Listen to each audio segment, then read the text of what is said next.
we go. Yeah. Okay, cool. We are live, and we're playing some... This is actually white box fantasy role-playing, but we're using the white box Gothic, which goes actually for Swords and Wizardry. But anyways, it works together. So we're playing white box Gothic, which is kind of like a D&D clone, and we're playing in the Gothic times, so like the 1800s. And this particular adventure is taking place in New Jersey. I know, strange. Kind of a fantasy New Jersey, though, so that there's still magic and everything else, just like in D&D. But the party is come down from New York, actually. They were hired. Maybe you've known each other or knew of each other at some point or whatever, but you were all hired by a real estate company to essentially vet a manor, a country manor that was oftentimes used as a summer residence. But some 20 years ago, there was a kind of a mass murder on the property, and since then they've had a hard time selling it. And these new owners want to make sure that there's no ghosts and stuff. So you guys have been asked, and you're paid a decent price to come down to New Jersey for the weekend. It's October. It's late October. It's kind of it's been a rainy season, so it's a little bit damp and cold. But you're going to come down and spend the weekend. It's Thursday now as you leave New York Thursday evening. As you head down the road, they take you in a carriage to the town of Seven Lakes, where you will then meet up with your connection there, who is Bridget, and she will bring you to the house. So as you're traveling along in this carriage on this rainy Thursday night, maybe we can do a little character intro. You guys can tell us who you're playing, a little bit about you if you want. I'll start with Carlos, since you're on my left. I'll be playing Nathaniel James. He's a level 5 spiritualist. Got like a real thin body, slender. You could almost compare him to maybe an Ichabod Crane type. He's got kind of a sullen, long face, kind of a beak of a nose, and he's a little bit quiet, a little bit weird, some people might think, but once you get to know him and get to talk to him, he's pretty kind and actually very smart. So he's really excited about getting a chance to be in this manor. Yeah, it should be kind of interesting for a spiritualist, because in theory there may be some remnants of ghosts or something from this mass murder some 20 years ago, so it could probably be interesting for you, and probably why you were asked to join. How about Crystal? Tell us about your character. My character's name is Trixie. She's a metaphysician. She studies all kinds of supernatural sciences, as people say. Most of the people that see her stereotypically just call her a witch. But she actually has a big heart, if not a little, which may cause her to sometimes make decisions that aren't the best. But yeah, mostly mostly her expertise lies in trying to set spirits to rest and such. Cool. Yeah, again, so that'll be why you were called. There could be some restless spirits here. And Marcus, you want to tell us about your character? Yep, I'm playing Brendan Kane. He's a Dhampir, which is a bit like a vampire, except he's only half vampire. His mother had an affair with a wealthy vampire who was passing through town when he was growing up. But he does have the hallmark, pointed ears. His face is very sharp features, very gaunt, dark eyes, dark hair. So he usually has a top hat on, probably has a coat with a high collar that he has up. He's very frail looking, spends a lot of his time journaling. And lately, he's kind of in a state of mourning because he lost his assistant of a long time, Klaus, in a tragic horse and buggy accident. But so he's a bit morose. He's also very untrusting of people because people tend to assume that he's evil because he's obviously looks like a vampire, but he's in fact quite the opposite, and typically looking to do good when he can. So that is Brendan Kane. Nice. All right, if you don't mind, if you haven't already, you want to write your character's name and class and AC in the chat, so I have it.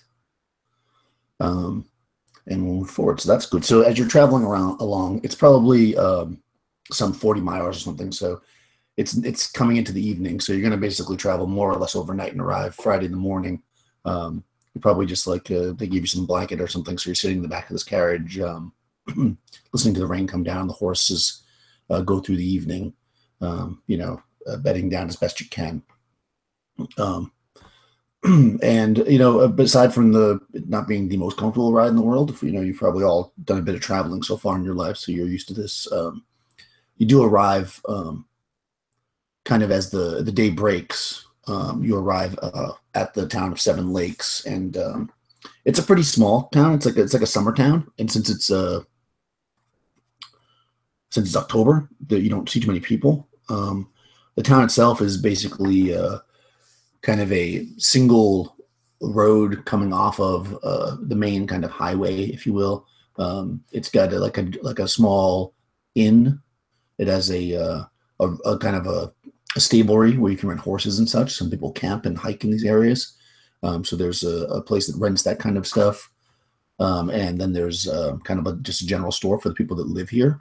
And you can see as you're looking out that there's some houses that go further out that look more residential, but maybe no more than a dozen or so houses in this general area. And the wagon brings you to in front of the general store, which is basically the stop. And yeah, you guys get out and it leaves. And as soon as you get out of the wagon, again, you're kind of like on a porch. The road is cobbled, so it's not like you're standing in the dirt, but it's definitely not like a city street like you guys might be used to.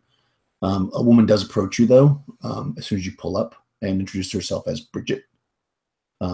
She's got she's very, very thin, kind of maybe a late 40s, with brown hair, and she's dressed very, very expensively considering that you're kind of in the middle of nowhere. But she is, of course, part of this real estate company, as far as you know. So she definitely stands out, and she approaches you quickly with her hand out and says, how was your trip? I'm glad you arrived so early.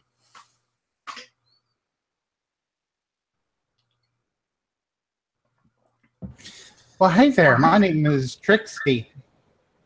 Our trip was actually pretty good. A little bumpy, a little boring, but we didn't get beset on by bandits or anything like that, so I certainly can't complain. Yes, it was much less tragic than the last cart ride I was in. Oh yeah, cart rides can be tragic. Are you guys hungry? I'm never hungry. I'm starving. Ah, okay. I certainly wouldn't say no to a good home cooked meal. Oh, fantastic! Follow me, and she brings you to the basically the inn, which is next door, and there's like a tavern-y kind of like a place you can eat at the bottom. It's not really a tavern, I suppose. It's more like a restaurant, and it's empty. I mean, there's like one guy behind the counter that is kind of cleaning a cup or something, and he sees you all, and you hear him yell back, "We got a customer!" And within a few seconds, a young woman, teenager, she comes out. She's like tying on an apron, and she's oh, sit anywhere you like. There's plenty of space. Yeah, I'll go sit down. I'm not going to take my my hat off or anything and keep my coat on. course, my collar pulled up high, kind of close. I don't want people to see my face. I don't want to freak anyone out if I can't help it. Okay. Yeah, I mean, she doesn't. The realtor is basically ignoring you. She's kind of got. She immediately like opens up like a little notebook and is like writing things down and stuff, like kind of like taking notes, not on you per se, but just like working essentially. And by the time you sit down, you notice that she's barely like she notices you're sitting down, and she like kind of quickly joins you, and she's like, this is a good place to eat. I ate here yesterday when I arrived. So this is a kind of standard fare, and of course, whatever you want, they'll pay for. So you get whatever breakfast food that you'd want to get, and you're kind of eating with her. She gets like a cup of tea. So she says, so it's the carriage that can bring you to the house will be here in maybe 2 or 3 hours, and it's going to drop you off. They're going to pick up the gardener, who is, of course, done for the season because you can't really plant in the winter, and then they'll come back for you on Monday. So the caretaker's quarters are available for you to stay in, and also obviously the house, although it's quite dusty in there. So I don't know if I want to sleep in the house, but whatever you need to do.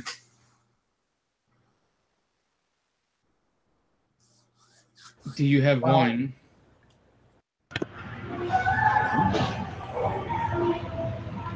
I don't mind a little dust. The general store should probably have some wine. Sure, you want some? We could stop there before you. Yes, please. I mean, the house has been, we'll say, unoccupied for some 20 years. So I don't know if any wine left there would be good. So we certainly could get you whatever you need. Well, I appreciate it. Thank you.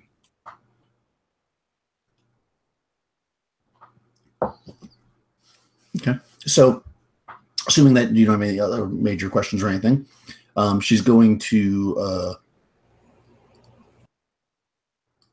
pay for your breakfast as such, and then, once it seems like you've finished eating, although I'm not sure if you're eating at all, Nathaniel. No, I'm sorry, Brendan. She'll invite you to go to the general store with her to get whatever provisions you would want.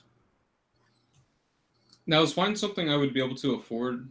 Is it pretty? Yeah, you're getting paid quite a bit of money for this. Yeah, okay. I didn't give you money in the sheet, but they're actually paying you really well, like something like the equivalent to like a month's pay. So it's actually a pretty decent deal. This is obviously a very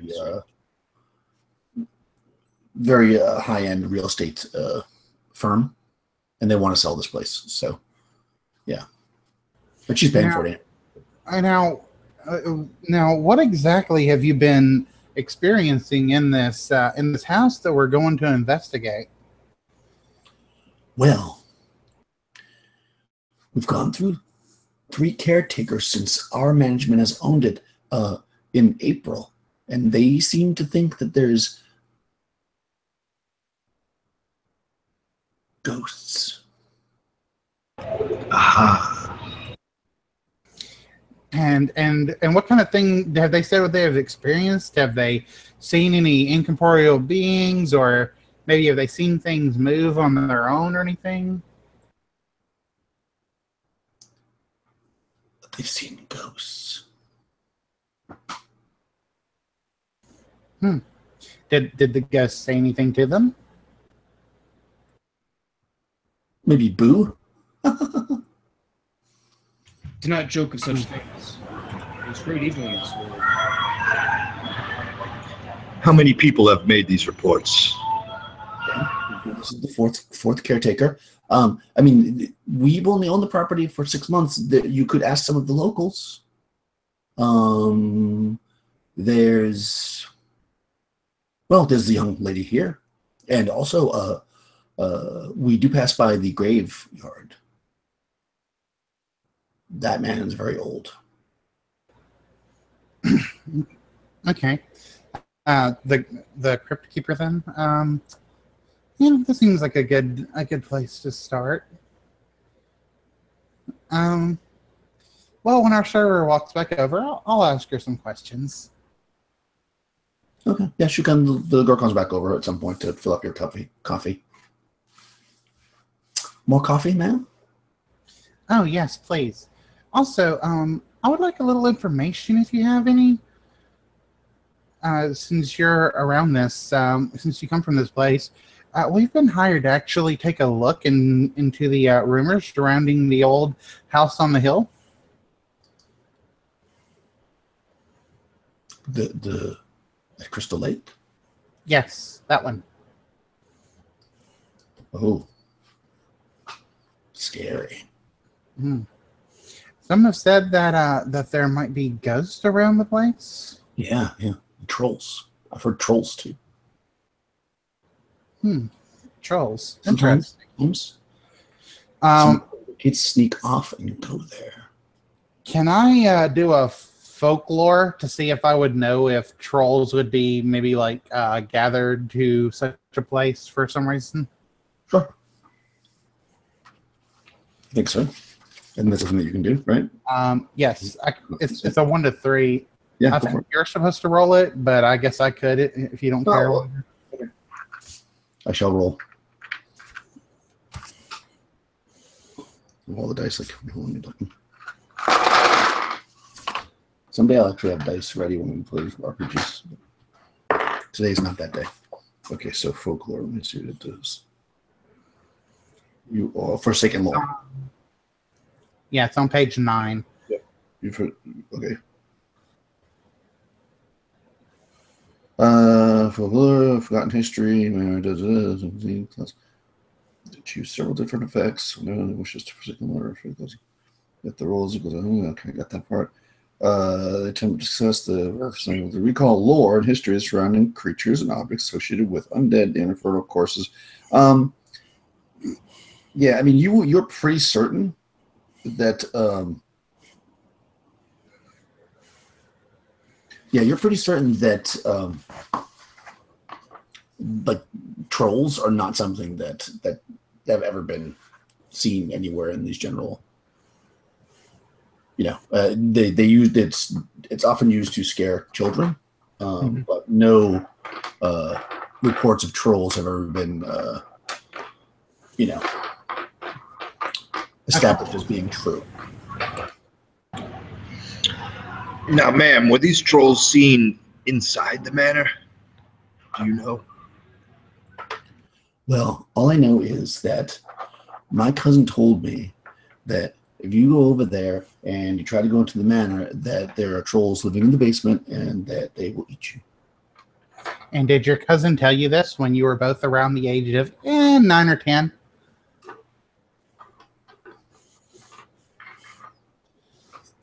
Well, I mean, I was. My cousin is much older. She was at least 12.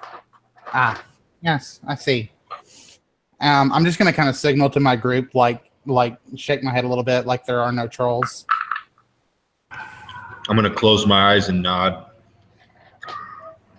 I'll Lightly. just nod very slightly as well, yeah. Well, thank you for the information. If you think of anything else, please feel free to let us know. Could you do something for me? What's that?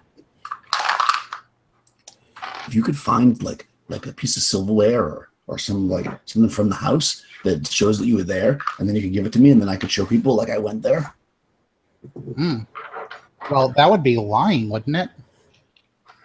I mean, to just claim that you went there. But I'll consider it if we find something like that. Thank you. Goes back into the kitchen.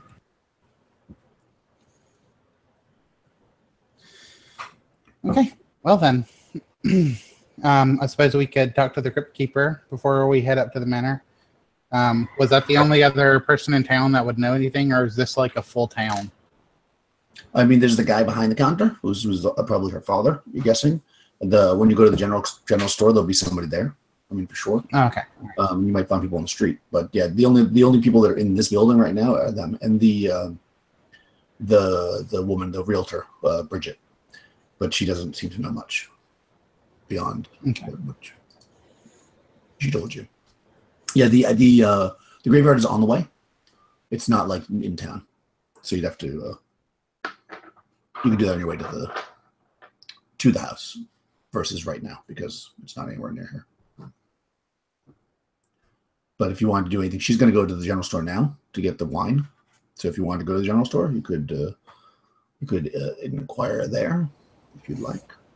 Okay, yeah, I'll follow her to the general store. Okay.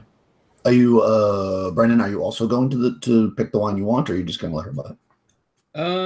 I'll go. Yeah, I'd rather pick it out. Okay. How about Nathaniel? You're also just going to go as a group, or? I think I'm going to get a bottle too, so we don't run out. Okay. Cool. Yeah. So you guys basically go more or less across the street, and there's like a general store there, and you actually see there's an older lady behind the kind of like the counter, if you will, taking care of packing up some items, food items, for a couple who are probably like in their like 30s. And when she finishes, she looks at you and she says, how can I help you? Kind of late in the season for visitors. Hello. Greetings. I'm looking for the reddest wine that you have. Oh, sure. She calls, James, bring the reddest wine we have. And then Make that 2 bottles, my fair maiden. 2 bottles. Anything else? I have a quick out of character question. In a lot of like lore, like usually ghosts are like things like salt tend to help keep them back. Would that be something that actually applies to this universe?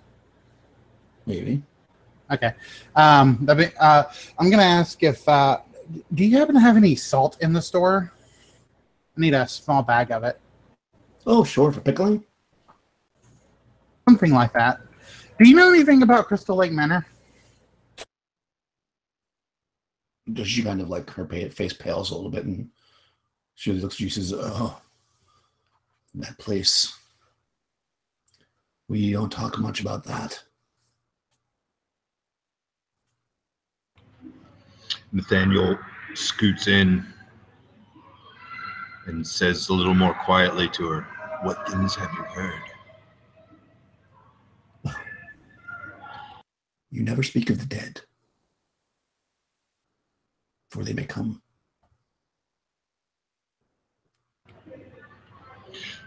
Nathaniel backs up a little bit and looks at Trixie. Then he looks back and he says, "And so you say the dead will walk?" Yes, that place has had nothing but death. My whole life, even when I was a little girl, just using overlay. Even when I was a little girl, problems, people dying, drowning,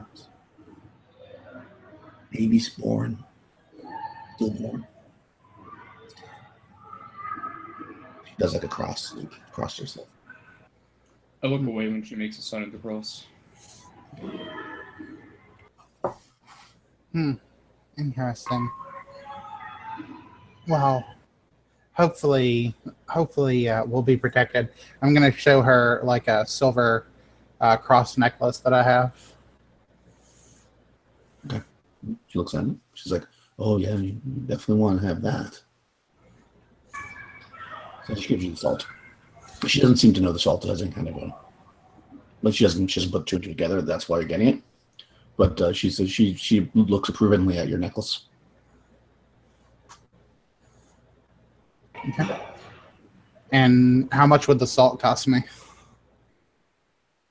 The salt is like a gold piece or whatever, but the realtor's covering everything, so you don't have to worry about buying it.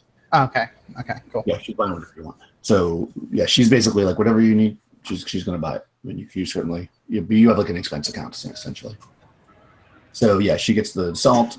I guess you're going to be there over the weekend, so I guess we'll say that they already had some food prepared for you, so they already had like an order for you. So they just add the salt and the wine and stuff to that.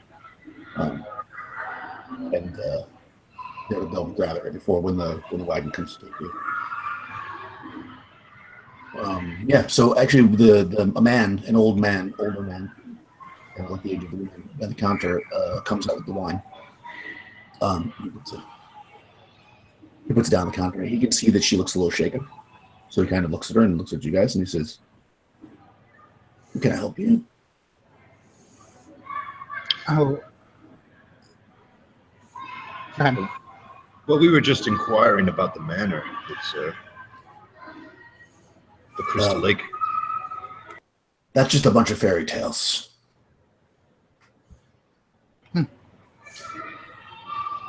Have you lived in this town your whole life? I have. And you've never seen anything suspicious about the house? Have you ever been there at all? Yeah, I was there as a boy, back when the Crawfords owned it. It's a very nice spot, probably quite valuable, the piece of property, but superstitions keep people away. Sure, they had their share of tragedy, but who hasn't? Yes, agreed. Definitely agreed. Is there anyone that would have any interest that you know of in keeping people away from the manor? Good sir.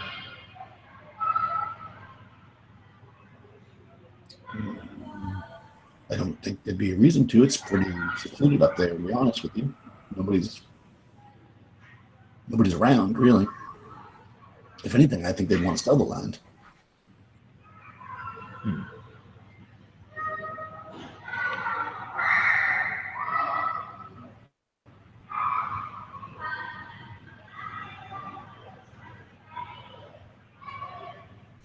Well, that is why we're here. We're here to investigate it and see if we can figure out the source of some of these rumors, and perhaps a family will be interested once we have concluded our investigation. Oh, good. Just like you said, my friend. Just like you said, my friend.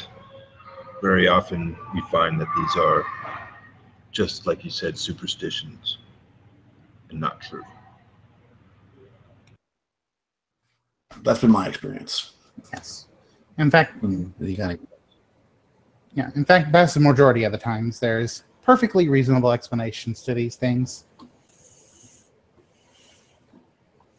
Okay, he pauses, goes into you, and then when he feels like you've stopped talking, he says, nods his head, and then he goes back into the back, and you hear him like stacking boxes and stuff. And the woman behind the counter says to you, "Okay, so when your wagon arrives, should be soon, we'll load it up for you." Awesome. Is there a temple in town? Maybe I could get some holy water from. Are you Jewish? Or a chapel. Sorry, I meant I just meant like a church of some kind. Oh. Now, well, the parson comes on Sundays, but we don't have a building. He just does the old ceremony, at the restaurant at the inn, because we don't have a lot of people here. So he just comes around then. Does he live in town? Oh, no. He lives down south. Ah, okay. Near Pennsylvania way. Ah. Okay, well then. I'm sure it won't be of any bother.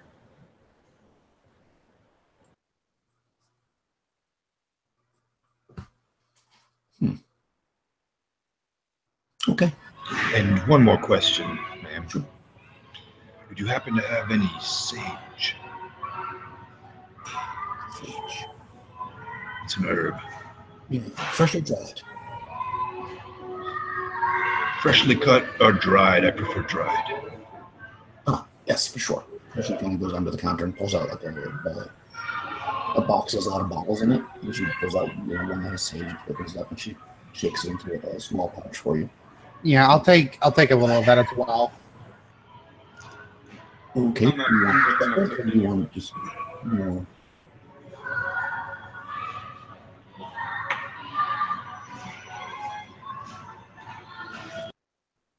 Do you want it separate, or do you just want more? I'll take mine separately. Okay. So she rolls up the first little bag and hands it to Nathaniel, and then she makes another small package of sage, and gives it to Trixie. And she puts it back under her thing, pushes it in. Yeah. Okay. All right. Well then, seems like we're set. Okay. I have a nice pumpkin loaf here if you'd like. Points at it. Perhaps when we're done with our investigation, we will have a small celebration in return for the pumpkin loaf. Okay. Nathaniel's eyeing that pumpkin loaf. Yeah, so is Brendan. In fact, if the other two walk out, I would hang behind, and I think I would buy the pumpkin loaf. Okay. Tuck it away. She stashed the pumpkin loaf. All right. She says, Yes. good choice. I wink at her with my dark eye. She shivers, but it's unclear whether or not she liked it.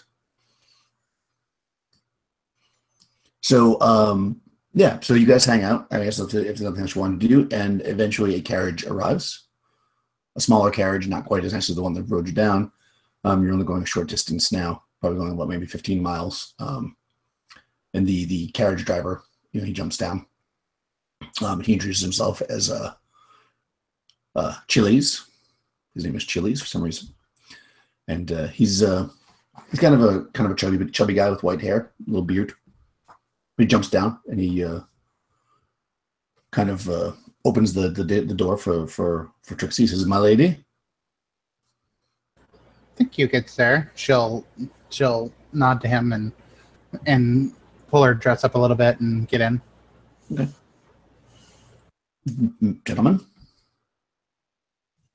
Just nod at him. Nathaniel files in and gives him a nod. Good hefty nod. Okay. He goes into the place and gets the big basket that has the food for you guys for the few days you're gonna be out there, and brings it and puts it on the back of the carriage. Then he comes back around and kind of peeks his head in and he says, "Okay, all comfortable? It's about probably like 3-4 hours with the roads the way they are today." Yes, I'm quite ready to go, I say excitedly. Okay.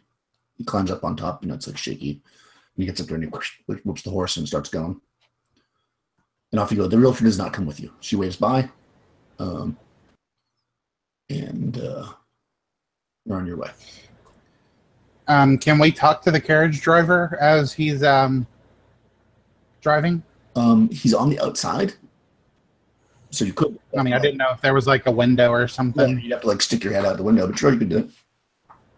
Oh, okay. I was thinking like there might be a small window like up where he's at, but if not, yeah, I'm not gonna. Yeah. I mean, there's enough you can shout at him to do stuff, but it's not like it wouldn't be a kind of a standard conversation. But sure, yeah, you can definitely talk to him.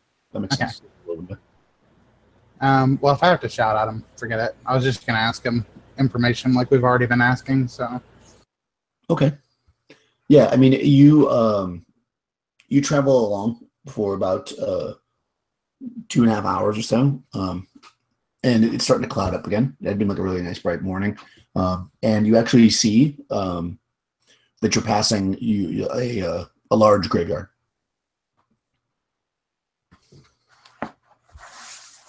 It's on your right. I'm gonna step up a little bit and bang on the behind where the guy's head is, so he'll maybe hear us. Okay, turns. Says, "Yes, sir." Can you stop here, friend? Just for a moment. The cemetery. Sure. He stops the horse. He's like, "Is everything okay?" He jumps down. I look at Crystal, and then I look back towards him. Everything's okay. And I give a nod, like, let's get out of the carriage real quick. She will nod and agree, and she will open her door and get out. Can I assume I have an umbrella? Sure. Okay. I'll pull up my black umbrella. Yeah, so you have an umbrella. So yeah, it's starting to cloud up, but it could rain for sure. He looks and he says, "Oh, you are curious about the dead.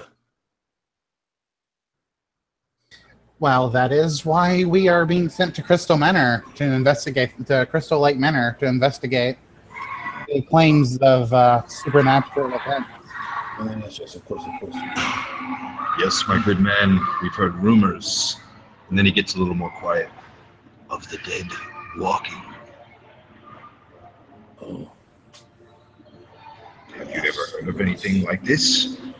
Well, you know, my grandmother, back in the old country, she once saw a ghost.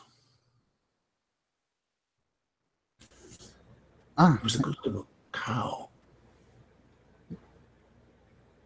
What was that? A cow. ghost of a cow. Ghost of a cow. Doesn't sound so bad. But they said it was a sign that she would be fertile, and sure enough, she had 17 children. Well, that's something else. Indeed. Sounds like a happy family.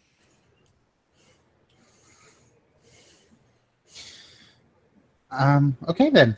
Well, if you don't mind waiting here, Sure. Yeah, we'll be back in just a moment. he starts to roll a cigarette.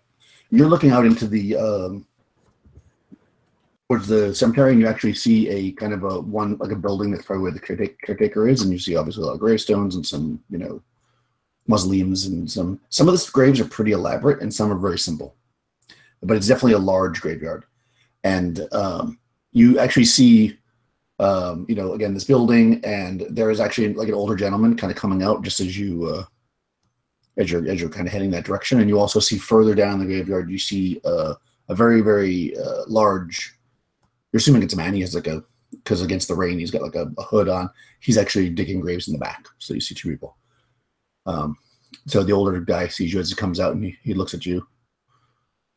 And then he starts to move towards you. And he says, "Hello? Don't tell me there's been another one." Hello.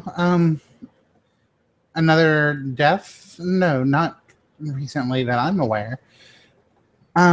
We were hired by a realtor to investigate the manor at Crystal Lake. Do you know anything of it? Sure. It's you go about another 3 miles. Well, I mean, if you want to go on the road, that's probably the easiest way. It's about 3 miles or so.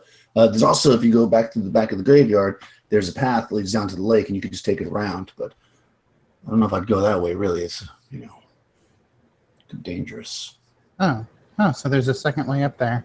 Well, we know how to get there from the main road, but our question: do you know anything? Any rumors of supernatural occurrences at the location? Well, some 20 years ago, 15 people were murdered. That can't be natural. That seems like a lot. Have you seen any ghosts? Maybe even around in your local graveyard? Oh, no. This is a holy place. They don't come here. They come here to rest, not to walk around. Yes. Are you a man of the cloth by chance? Oh, no. Unfortunately, I never learned to read. Oh. Okay. So,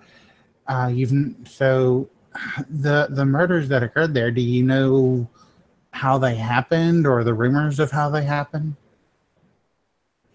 Well, sure. There was back then the Johnsons owned the house, and they sent a group of kind of the farm kids. Really, they were just like teenagers up there to clean it out because it hadn't been used in several years, and ever since the other people died. Like, anyways, they went up and they were there, and nobody heard from them. And then when the constable came, they were dead. Some of them in pieces.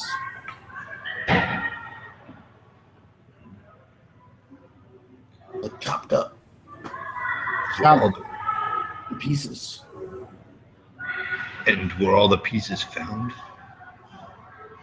That's a good question. I think so. It's hard to know how many pieces somebody starts with, though. Or were they buried complete? Were they buried in this cemetery? Yeah, they were. They were buried here. You say that their limbs were chopped with a blade of some kind? Probably like an axe or a saw or a knife. Was that the official coroner's report?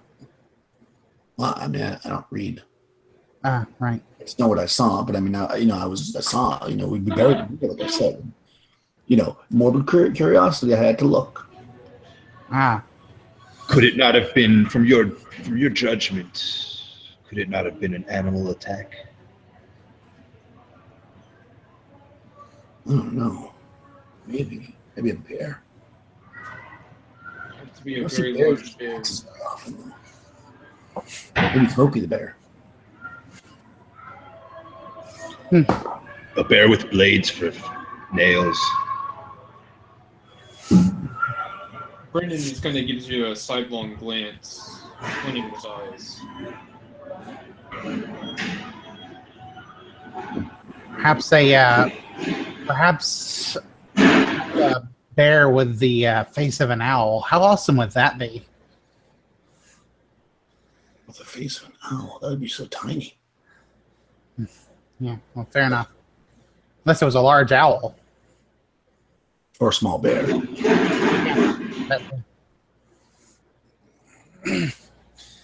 Well, we do thank you for your time. You said the back way from the manor was where exactly? He kind of points towards the back of the cemetery. He says the cemetery goes back. You can see how far it goes back. The old graves are in the back. Right? Newer graves are towards the front. Right. Okay. Because they're nice. And where are the graves of the victims of Crystal Lake Manor? That was 20 years ago. So they're going to be down here. Go past Old Man. No, you don't know him. I'll show you. Hold on. He goes into his little house, basically. He comes back out. He's got a ferret on his shoulder, on a leash. He says, all right. I gotta take him for a walk, so here we go. And then he starts walking towards the back of the cemetery. And he brings you there. It's back, it's not that far back. I mean, it's probably a couple chunks of plots back. Because there's not really any graves right at the very front. They're like mausoleum kind of things. And then there's a big empty space where there's not too many graves. And then it comes to you see maybe 10 or 15 more. And then there's one area where there's a whole bunch all together. And he kind of points it out. And you notice that most of them are small, normal, small gravestones. And then there's one that's kind of actually almost like a monument. It's like a little statue of a cherub. It's maybe 5 feet tall. Who's buried there? No, I can't read. Oh, I thought maybe you buried them yourself. Well, that was 20 years ago. I'm one of the kids. True. I'll make my way over to the unique-looking statue for a moment and see if I can see who rests there. Okay. It says it's Janine Crawford. Crawford. That was one of the families that have lived at Crystal Manor, correct? He said the man at the store said he knew when the Crawfords when they lived there. He did. That's right, Trixie. Are there any other Crawfords around this area? Oh, you're asking the old man? I'm asking you. The old man can't speak. I'm actually looking around now and see if there's any other Crawfords. I'm asking if there's people that live there, whether or not there's more graves. No, they're all different names. Okay. So this is the only Crawford that lives there, or that is in the grave, it seems. Yep. So perhaps they moved when she passed away. I'll actually ask the old man. Have you heard any rumors about what was it, Janine Crawford? Mm-hmm. Yeah, he says, that could be, yeah, I mean, Crawford's got a big family around here. That could be one of the daughters, maybe. Janine. Well, we heard rumors that one of the Crawfords used to own Crystal Lake. No, that's true. Yep. They owned it before the Johnstons. Mm-hmm. And what happened to the Crawfords that live there? They moved to Boston. Ah, interesting. Okay. Mm-hmm. They think they're better than we are. And my friend, what is the oldest grave plot here in the cemetery? Ooh. That's a good question. Let's look, since I can't read. So he brings you back. Like he goes, you go back, and like I said, there was a guy back here digging graves. You kind of pass him. He's off to the side somewhere. But you see a guy. He just keeps digging graves. Doesn't really mind you. And you go back pretty far, and the oldest grave there is actually it's a very small stone, kind of almost flat to the ground, and he kind of points it out, and it is actually carved, but it's very hard to read, and it's hard to make out. But you think it says Jones, Josiah Jones.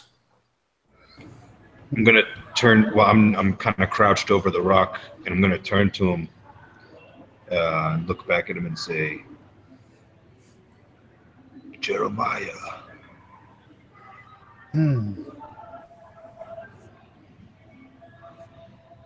That grave's got to be 200 years old. That's before my time. That's probably one of the original settlers here. Wasn't Jeremiah a bullfrog? Not yet. Ah, okay. A good friend of mine. That's what I've heard before, I believe. Probably read it in some book somewhere. Do you know of the Block family? I believe that says. And he looks back again to try to reread it. Block. And he looks back up at the guy. No. I don't know. But again, that grave's pretty old. Got to be at least 200 years old. Well, and you said you've never seen any spirits around your graveyard at all? I mean, well, not really. I mean, you know, sometimes when you're on the drink, you hear things. Yes. What kind of things? Don't blame it on the liquor. Well, you know, cries in the night. Those could be real cries, my friend. Cries coming from the direction of the manor. Well, I'll tell you what, when I hear somebody crying in the night in the middle of the graveyard, I don't leave my house. Well, who can blame you there? Touche. So, do you know if it was a man or a woman's voice crying? I think it's usually a woman. Oh, yes, of course. But I never heard a man cry, so I don't really know. You've never lost a friend. And I kind of look off into the distance.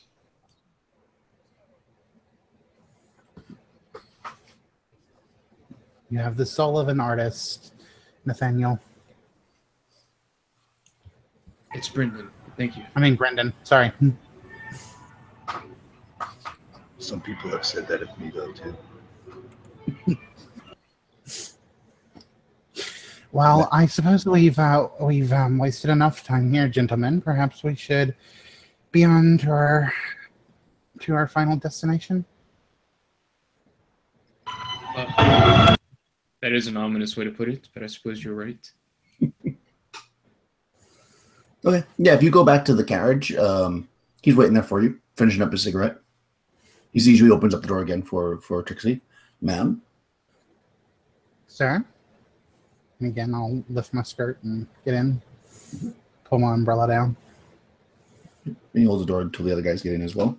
And once you do, he closes the door and he says, to the manor? Yes, please. Thank you. Yeah. And he horse and they start going towards the manor. And so you see this road, it continues, it's kind of circling along like this, and you're probably only traveling like another 15 minutes or so before you see the woods start to break up on the right side, which was the side that you saw the graveyard on, and you start to see a lake. It's a sizable lake. It's probably like 3/4 of a mile across, so it's not huge. It's barely a lake. It's probably like it's bigger than a pond, but it's not like a big lake. It's probably to walk around the whole circumference of it would probably be like maybe 2 to 3 miles. So it's pretty small. Yeah, but you see it opens up and it's like, it's a, you don't have a direct view of the lake 100% of the ride, but there's a lot of kind of breakups in the trees. So you can kind of see it's a relatively nice little lake, doesn't need too much around. And then after a little bit, the carriage kind of turns down a little side road, which is essentially the driveway. And you pass by a small kind of cottage, which he kind of just goes past and then stops. And he jumps down, opens the doors for you. And as he does that, out of the cabin, a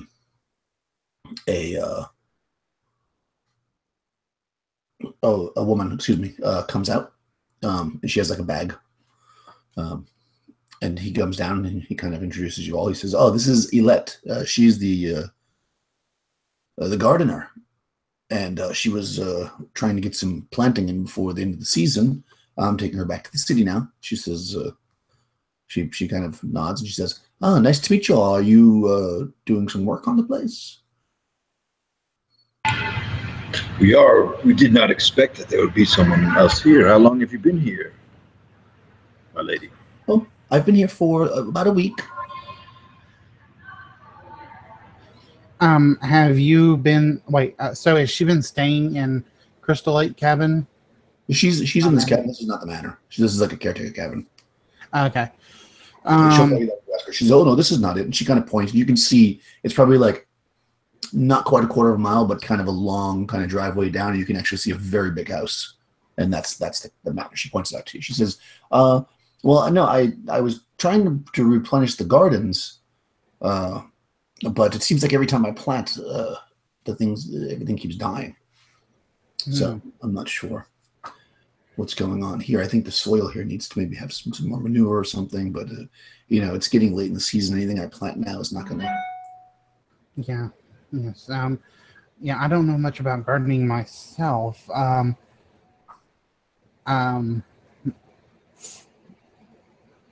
Perhaps you said the soil, does it look good, of good quality, since you're a gardener?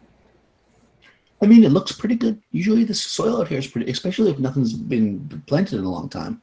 But flowers don't always like to grow where you plant them. I understand. Maybe is it perhaps dry or anything like that? No, it looks well. I mean, it's a little bit dry from the pine needles. That's probably the problem, actually. Too many pine needles. Is the area around the manor, does it seem to be colder than the surrounding areas? I mean, it's colder now than it was this summer. Yes. Well, I mean, like around the manor, since you've been around there, does it feel cooler as you get to the manor at all? Yeah, like even there in the summertime? Well, it's the coolest right near the lake because you get the nice breeze. Right. Certainly cooler at the manor than it is up here in this house because, see, we're blocked in here by these trees. But they do that on purpose because that helps with any kinds of storms. It keeps the snow off. Oh, interesting. Because, back when they first had these manors, they used to keep people here all year. Now they're too cheap to pay for somebody to watch it all year, so they just empty them out in the summer, in the winter, rather. Oh, interesting. All that money, and they can't even afford to have somebody down here. And we have to starve in the winter because they won't give us any work. Have you heard any noises coming from the manor? Any kind of anything odd, or have you seen any movement within the manor at all? Just the werewolf. Werewolf. When he starts laughing. Ah, okay. That's Well, fine. that's funny, but we heard from the gravedigger or the crypt keeper cemetery nearby that he heard shrieks recently. Female voice. Well, she blushes. So it was you. I what? What do you mean? I've been here by myself.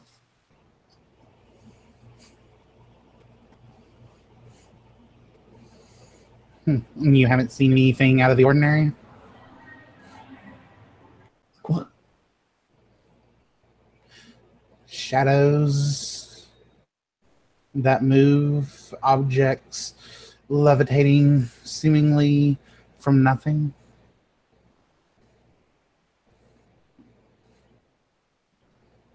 Are you pulling my leg? Well, you must forgive me. I am officially an investigator of the paranormal. That's why I've actually been hired to come here. Oh, can you read tarot cards? One time I went to this festival and they read my cards and they said I was going to be very successful. Well, I'm sure that's true. Yes, how's that playing out for you? Well, I mean, not so well yet. But, you know, they said it was fate. Well, So, you wait, must. see what happens. One thing you must keep in mind, madam, is that success is in the eye of the beholder.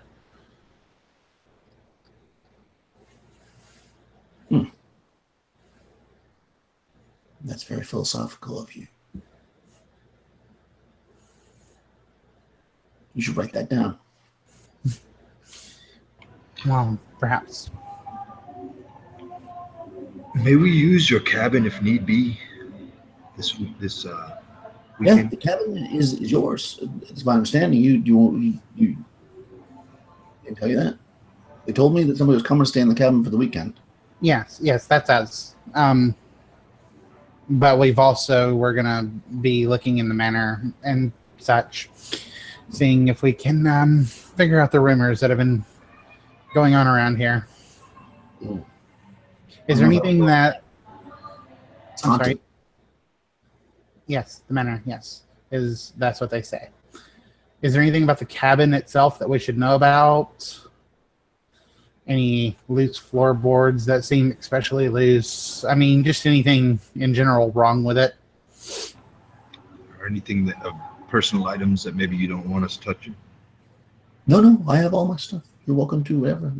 I mean, I hadn't had any problems in the cabin. It's very, very nice, actually. Got a good stove. You got a cord of wood in the back. You have a nice fire. You can, by now, while Chili's has started to unload the basket with all your food and stuff, he's bringing it in. She sees that and she says, "Oh, and you got some food and stuff. This will be nice Should be nice. and romantic." Well, we're not. None of us are romantically involved. I mean, those two might be romantically involved. I don't know. I haven't asked, but Nathaniel gives out a laughing belly. Brendan just grunts.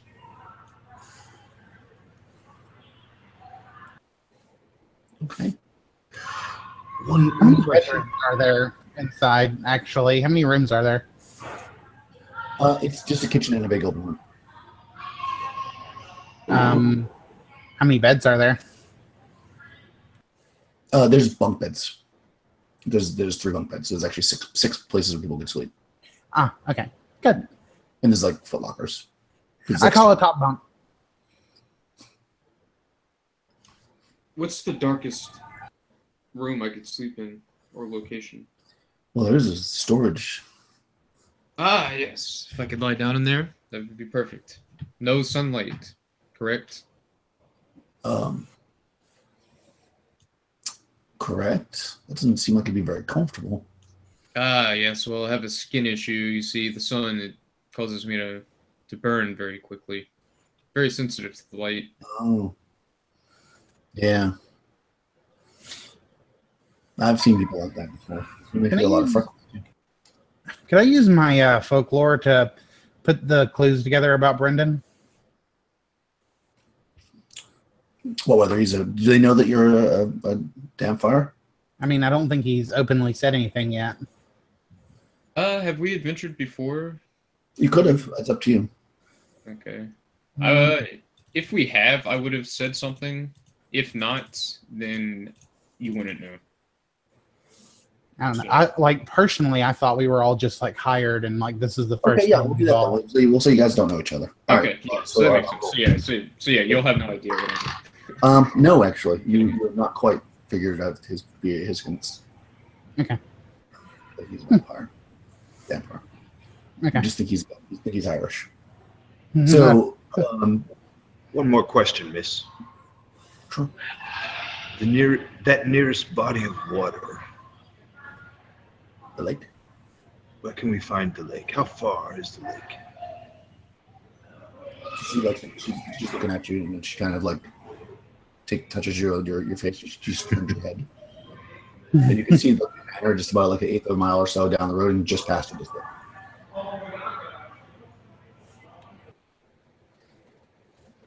And she says, "You have smooth skin."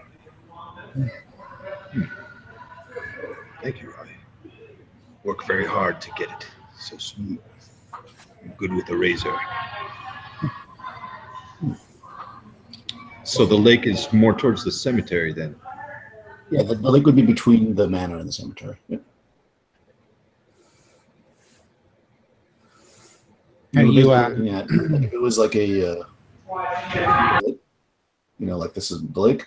And one side of my hand is where the manor is, and the other side is where the cemetery is. Have you been towards the lake at all? Well, I bathe in the lake. She went to Nathaniel. Nathaniel blushes. Did you see anything out of the ordinary out there? Well, I don't know. What do you mean by out of the ordinary? I don't know, any kind of odd creatures, humanoid, or just very large in general. Well, I've seen some large creatures, but nothing by the lake.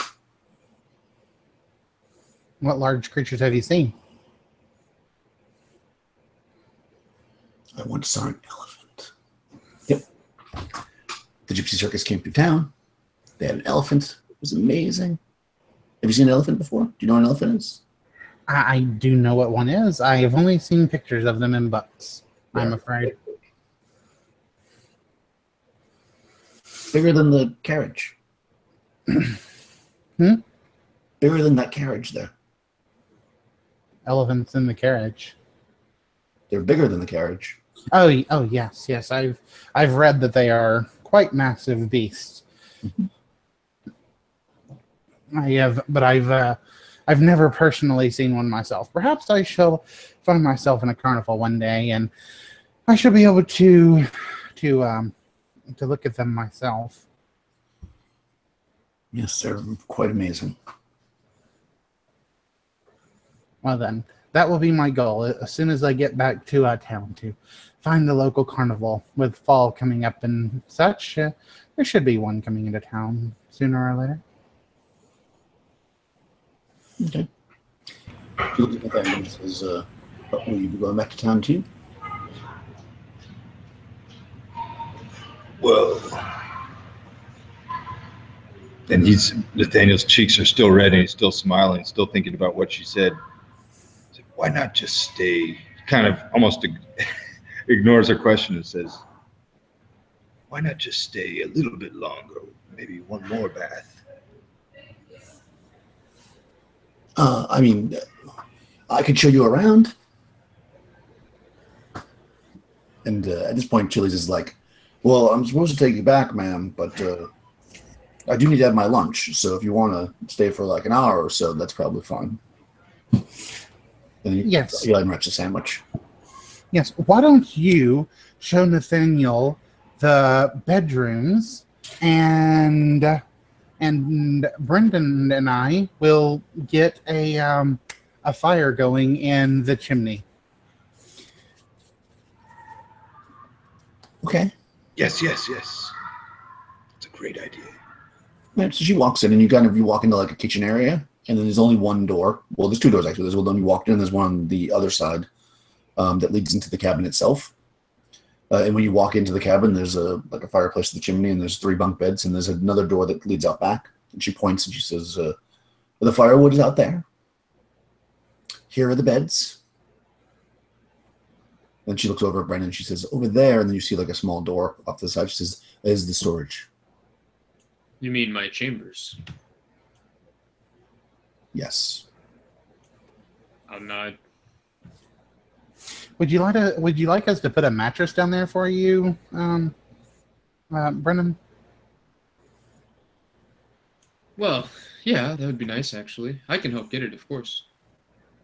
Yes, and then we will go collect firewood for ourselves, and let Nathan have a nice little chat with the gardener while we collect firewood.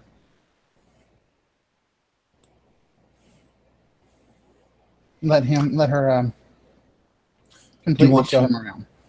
Do you want to see the lake?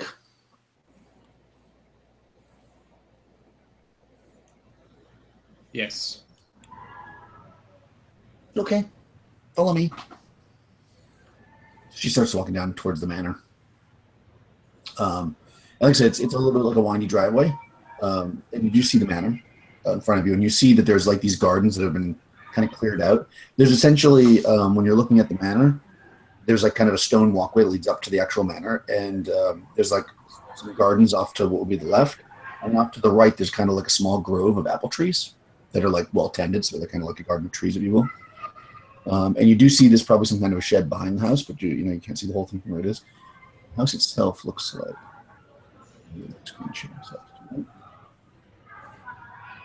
Now, before we headed over to the lake, if there was anything in the cabin, such as a tea kettle or an empty glass bottle, anything like that, Nathaniel would have grabbed it. Okay. Yeah, I'll say there was probably both of those things. Okay. So he took the tea kettle. We have some wine.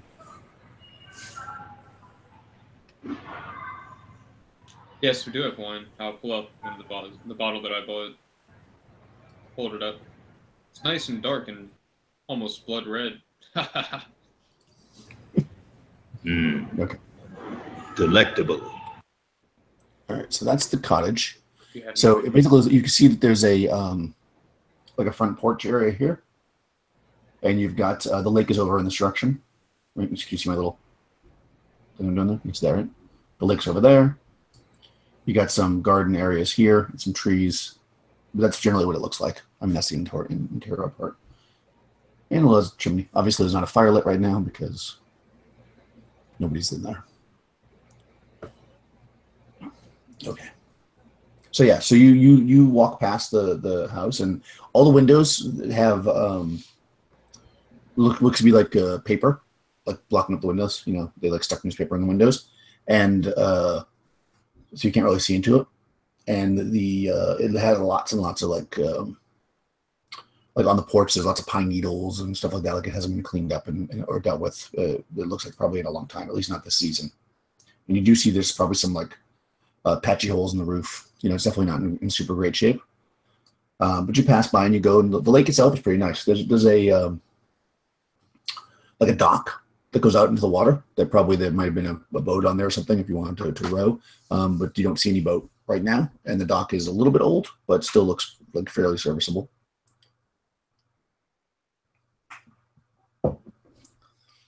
You can definitely see all the ways across the lake, but you do not see the graveyard because there's trees between, with the graveyard. But you kind of understand where it is based on your trip.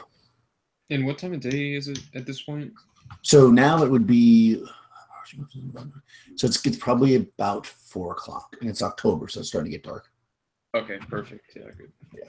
So yeah, it's kind of cloudy, and it's a little bit drizzly again, so it's not super, super terribly sunny. Yeah, good.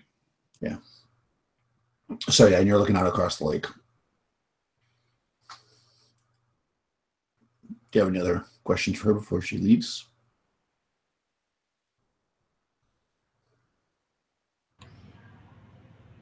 May I have your contact, miss? Maybe when I'm done here, we can meet. I can look you up. Oh. Where may I find you? Well, that would be lovely.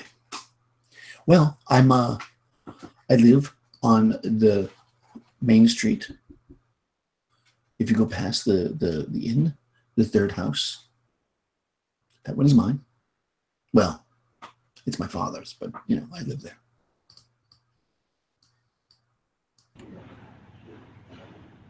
Let us go for a meal one night. That is, once I return. She like blushes a little bit and she says, sure. I'm sure I'll see you when you go back to town because I probably will have to come back and to the cabin after. We'll see. I might have like a seltzer or something. I mean, we don't usually drink beer. I'm not German. What was her name again? Her name is. Did we not? Should I ask her? Did we not know that? No, you know her name. Elite. Well, the guy introduced her, or Elite, rather. Probably say it. Elite. Okay. She's Elite. Alette. Yep. She has thin golden hair and brown eyes, and broken teeth. Is it broken teeth? Yeah. She smiles with broken teeth. Okay. Yeah. I mean, she's an average farm girl. Okay, so once that's all done, she basically goes back to the carriage and gets in, and Chile's the carriage driver scoops her up. He opens the door for her, and she gets in, and then he says, "Okay, I will be back. Let's see." I will be back on Sunday afternoon after church, once the parson does his thing. I never miss it. Church is a vile place. Okay, yeah, so I'll see you on Sunday. Mm-hmm. See you. I stare at the water. I'm sorry. Are Brennan and I getting the wood in? Or actually Trixie is just letting Brennan get the wood since he's the man and all? Yeah, I'll definitely help get wood and things. Yes, you can light up a fire and start to eat or hang out or whatever. Yes, and despite being quite frail, you'll be surprised that I'm pretty strong. I've just been thinking this whole time, I say, as you get the fire ready and everything, that I don't know if there's going to be any actual spiritual activity within this manor. I mean, it being such an old place and often abandoned, it's much more likely to be the living space of a vampire or something. Of course, vampires typically just want you to leave them alone. So, I don't know how we would have to deal with that. Well, let's just say I know a thing or two about vampires. Huh. Are you a vampire slayer? No. I just read a lot. Yeah, I've Nathaniel. only on vampires. My old partner Klaus was quite a historian, we'll say. When Nathaniel, when he heard Brendan mention, when he noticed his aversion to church, he kind of raised a quizzical eyebrow, and then he bent down to scoop up some water from the lake and fill it into the tea kettle. And the entire time, he kept that quizzical eyebrow up, staring at Brendan all the way up until he said the vampire comment. And then he walks over.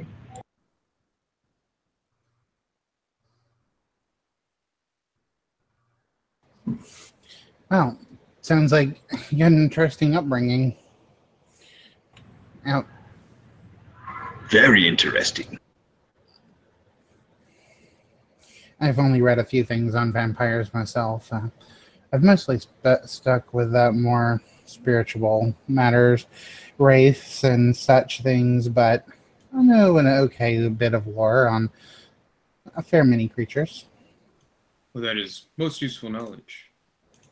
I'm sure it will come in great handy in these parts. I get a weird feeling around here. Something sinister. Well, the lady did say something about a werewolf. I honestly wonder if she was actually joking about that. You don't joke about werewolves. Terrible, terrible creatures. I think she was just trying to pull our leg, but sometimes behind jokes there are truth. Yes, I agree, my friend. I agree. As Is you're there walking any... back, hold on. So as you're walking back, having this conversation back towards the house to get the wood, coincidentally enough, you hear the sound of what sounds like a dog, and it seems to be in immense pain. It's howling fiercely. It sounds like it's coming back from the lake, where now you can't see it too far away from the lake now to hear it, to see it, but you basically hear like a dog going, like it's being hurt. With my folklore, could I possibly make out if that's the kind of sound a werewolf might make? Sure. Nathaniel's heart skips when he hears that. Else could make that sound if it was being hurt. Ooh. That it sounded about right.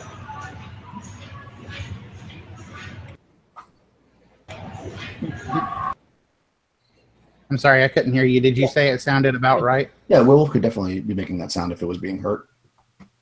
Okay. All right. I'm gonna kind of keep this, keep that knowledge to myself, and fuck. Yeah, I'm gonna slowly make my way to it. I'm just gonna like be walking out towards it. Mm-hmm. Yeah, I mean, you hear, the sound is like coming from. terrible howling, coming from near the lake. So you just turn around and start walking towards it. What do the other two do? I'll accompany her, and then I'll look to Brendan to see if he'd come as well, or look in his face to see. Yeah, I'm gonna hold back, kind of keep an eye on things, because I'm kind of deep in thought now, I think. All right, so you're like 3/4 of the way to the cabin, basically. So you're kind of in the driveway. So they stop and turn around, and you just kind of stay where you're at, thinking about Klaus or whatever you're thinking about. Okay. Yeah, so you guys are walking back, and it keeps intensifying the sound until then it's quiet. And how far away do we think the sound was? You think it was near the water where you were before? Like you Okay. feel like it was pretty close. I mean, it's hard to hear at a lake because it's got a lot of echoes, big open space. Okay. But yeah, you feel like it was relatively close. It stops when you're about almost to the manor. So like you'd have to go another like 100 yards before you could get to where you were. But you don't see it. And in fact, both Nathaniel and Trixie roll a d6.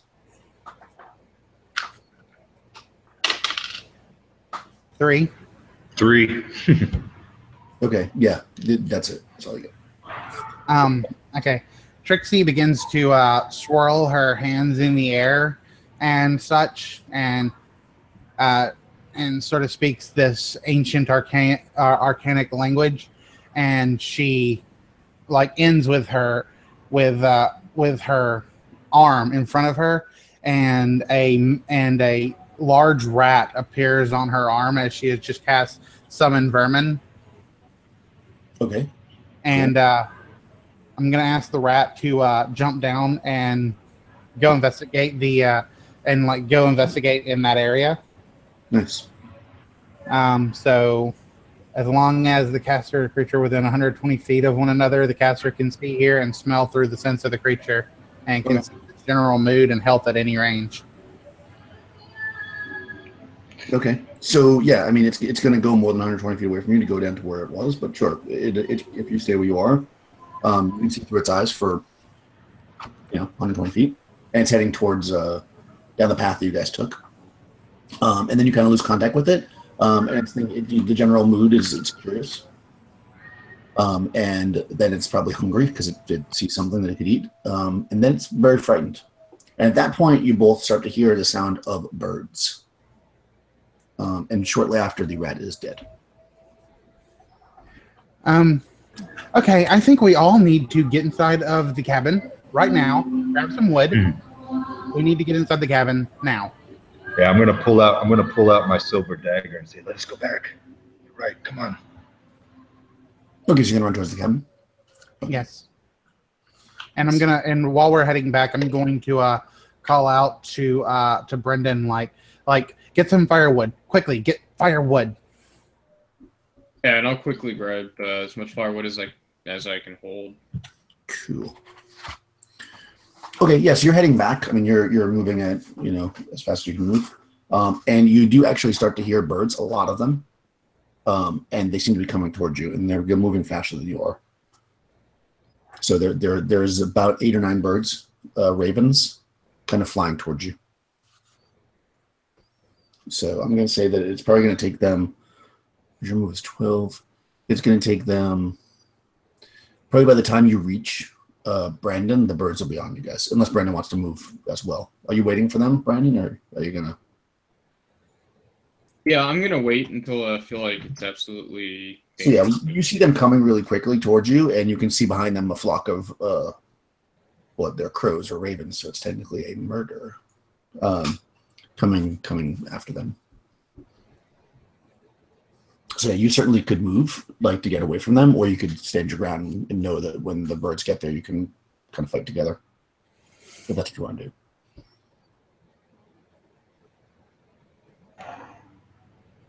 What should we do? They're coming fast. Keep running. Keep running. We got to get to the house. Okay, so yeah, you get to about where Brandon is, which is maybe a few hundred yards from the house, and they catch up to you. So let's roll initiative. So just a d6 in this. So do we each roll initiative? Just one person. We'll just start with you, Carlos, because you're on my left, and I'll just work our way around. So they rolled a 1, which is not good. So you're going to go first, anyways. I got a 1. Oh, okay, no, simultaneous. Okay, but you guys will go first. So there's eight ravens swooping down at the 3 of you. What would you like to do?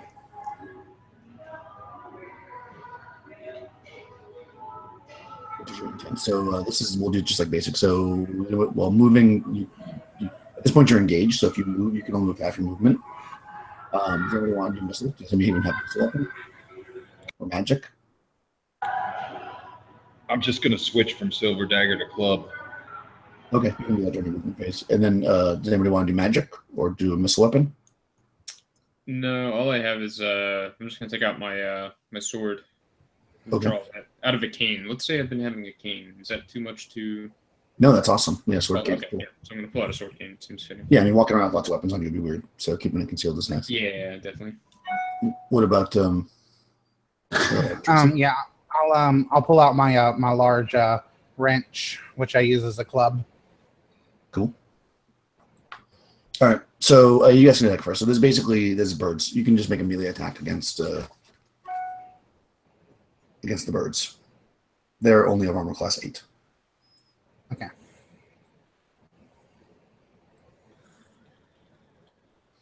Yeah, so go ahead and just.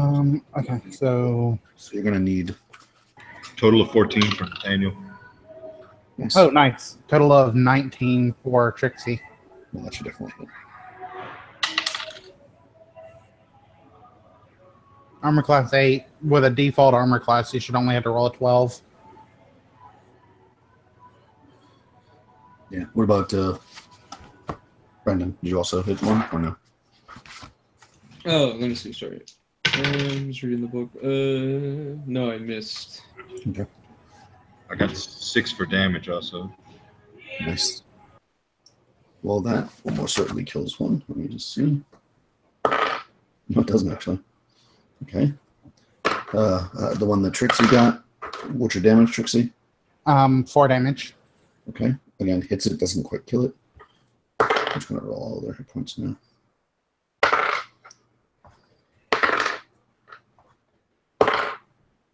Jeez.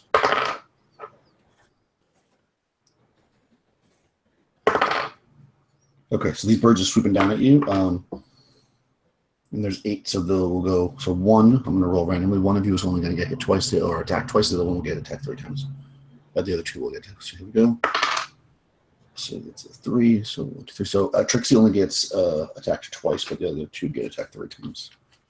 So 1, 2, 3 attacks from the Ravens on Nathaniel. Oh man, I love this. Okay, so a 6 doesn't hit you, I'm sure, because they're only 1 hit die. So that misses. But Fuck. you must make a saving throw. That's 11. Yep. So, all right, 14. okay. So it gashes you right on the face, just almost takes your eye out, but does not. You would have lost an eye there. Ah! Let's see. And the total of the 2 attacks do 2 points of damage, 1 point each. So yeah, 1's right on your face, makes it a little scar, but it doesn't make your eye out. Then 3 of them, actually I'll do Trixie next year in the middle. 2 attack Trixie. Both missing terribly. And then 3 of them attack. All 3 also completely miss. Brendan, you guys are hold them off with your weapons.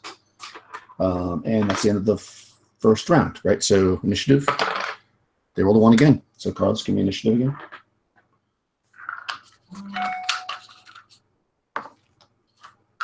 Got a 6 that time. Nice. You guys go first.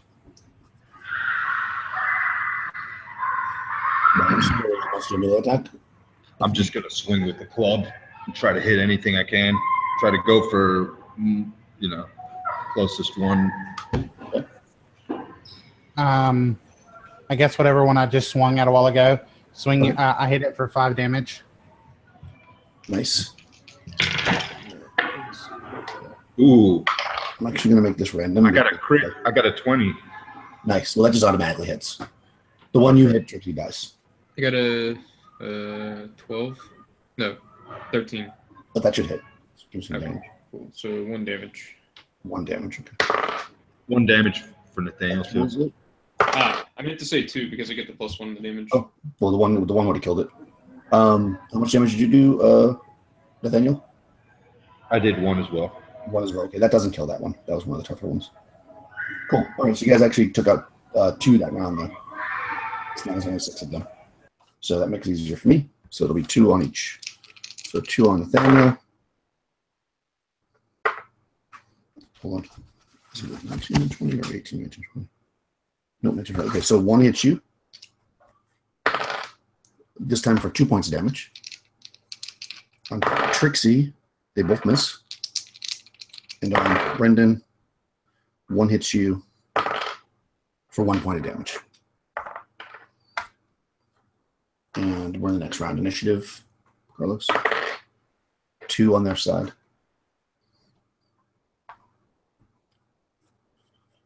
Five over here. Nice. You guys go first. You got six of these ravens. Moving down at you. You see that their eyes are bright red. I missed. Nathaniel looks towards the birds and screams, "Ah!" Tries to psych him out, and he misses with the 6. I got a 14 That should hit. total, and plus 7 damage. Cool. That kills 1. Nice. Yeah, I put out like a mild battle cry. Not even battle cry, just like a yell whenever I kill this one. Nice. Yell of rage. Good one, Brendan. We can take them. Yeah, they actually fly off. Yeah, they fly away on their turn. So. Whoosh. We've done it, friends. They've gone. Yeah, and you hear them making like a lot of noise in the trees, but they're like pretty far up there, so you couldn't really reach them with a melee attack. They're like up there, like staring at you and like screaming down, but they're not coming down. Let's get in the house as fast as we can. This is not good out here. Yes, let's do that. Absolutely. I'm gonna make sure to grab some of that firewood on the way in. Okay, so you're going to the cabin, right? Yes. All right. Out of character. My mom's bringing groceries home soon. I may have to help her bring the bags in just a moment. That's cool. So when that happens, we'll take a break because we're actually right around break time. So you want to just wait till then that way? Yeah, she should be home in just a few moments. Yeah, that's what I'm saying. So when she comes, then we'll just all take the 5-minute break then. If that's okay? Yeah, sounds good. Good, because we're just about getting that time. Good timing. Sounds good to me. I could wait. No. Cool. Okay, are you sure? All right. Yeah. I It's can getting to be that time. So yeah, see, this is what happens when you start at 7:30 instead of 7. Now, like the whole thing's thrown off. Normally we break at 9. All right, so you're inside the house, and the rain starts coming down harder, and the sun's starting to set. Now it's getting darker. And what do you want to do? I'm gonna make sure that the doors are locked, or like, is there, and also, is there a way? Is there like something I can? Is there a way I can like? Is there something I can lay like an iron bar or a wood bar or something that lays across the door to like keep it shut better or anything? No, they're just like a latch. It's like a summer cottage, so it's not really very secure, to be honest. Okay. And you could take something and jam it against it, like a chair or something. But no, there's no like thing that's made for it. It's not very fortified. Yeah, I'll go ahead, and if there's a chair, I'll go ahead and jam one against each door. Okay. And while I'm doing this, I'll let them know, like, the rat that I summoned, it was in good health. It was a little hungry, and then all of a sudden it was in massive amounts of fear, and then it died. I don't know if it was the birds or the other thing we heard. Yes, it sounds kind of shoddy. Seems like the rat had just enough time to get to the screams we heard, and then. Yes. Well, I don't like. I mean, once it went so far, I couldn't see it anymore. I didn't see any creatures or anything. The creature could have sensed it coming and Oh, of course. Yes, of course. ambushed. It could have been the birds, like I said, or it could have been that those birds were stirred up after that other creature attacked. Perhaps they attacked us out of fear. But I saw the glowing red eyes on the creatures. And it seems to me that... can I do a lore check to see if I could know if they were possessed? Or would that be... Yeah, I mean, you think that they were some kind of not really actually even ravens, like some kind of a creature that just takes the form of a raven. That you've heard of things like that, called blood ravens. You know what I've heard of before? I've heard of these things called blood ravens. They're not actually ravens. They take the form of them, and those are said to have glowing red eyes. Maybe that's what attacked us. Yeah, they're normally found around death, basically.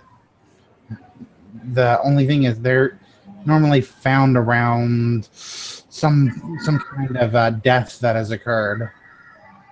I mean, it could be a fresh kill in the forest, an animal, but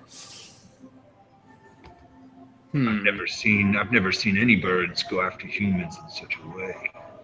Nor have I. It's very strange. because this is like I said, I've only read on these before. I've never actually seen them in person, but it's the best guess that I could give. While we're all talking, Nathaniel's doing whatever he has to do to get the stove going.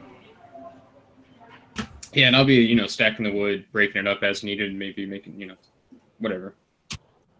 Okay. Yeah. So you can. There's like a fireplace to like stay warm when you're sleeping, and there's also like a wood stove so you can cook. You do have some food, so you can like prep that stuff. If the mattresses aren't too heavy, I'll after I get the doors reinforced, I'll take a mattress downstairs for Brennan, and also investigate the storage down there and see if there's anything. Yeah, it's not actually a downstairs. It's more like a little, like a room attached to the outside, almost like they bolted on a small room. Oh, okay. So it's got like thinner walls, and there's only like a small, like kind of. It's not even a window. It's like a window that has like a screen in it. So it's not even like a proper window. It's just like to let it air out. There's like 2 of those in the top, and there's some shelves in there. And you can definitely push a mattress in there if you want. It's got some. The shelves are mostly empty, but they do now hold the food stuffs that you guys brought. You know the. Is there a big enough shelf that I could put a mattress on? You could use it as a bed. No, you'd have to put it on the ground. Okay. It's not that big. The whole room is probably like maybe like 8 by 10 or something. I'll put it in the best place that looks like much sun won't get to it, because he mentioned light and his skin condition. So yeah, I'll put it in a way. Okay. And Nathaniel's going to turn to Trixie and he's going to say, "Where will you sleep? Top bunk?" Yes, I've already called top bunk. I rarely get to have bunk beds, so I'm going to enjoy it while I can. Yeah, it's just going to get pretty cold up there. Need something to keep you warm? Maybe I'll share the bunk with you. Like some cocoa or... Well, actually, I'm about to put this tea kettle on the stove here. Brendan is going to use his ability to blend into the shadow or darkness in the corner of the room. Okay. Oh, that's the most epic use of that to get. It's like, oh boy. he's feeling weird, so he doesn't want to be in this room right now. Oh my god. Okay. Yes, you guys have this going.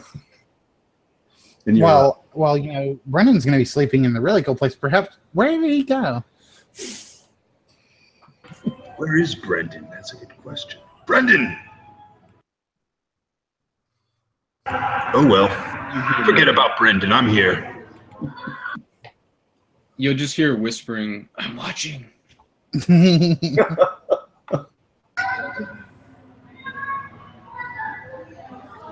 That'll be semi creepy. So you're there, and like the night goes on.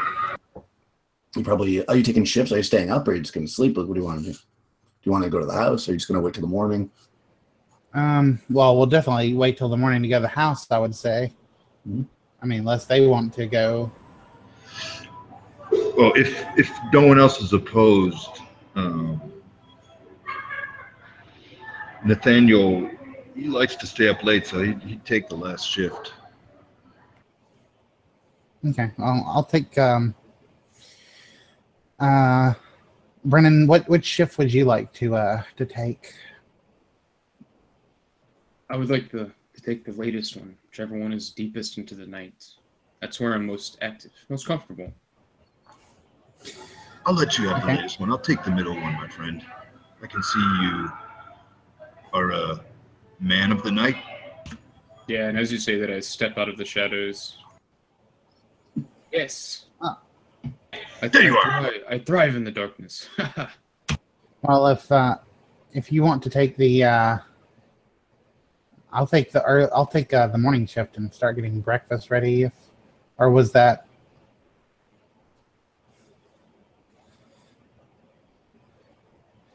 Okay.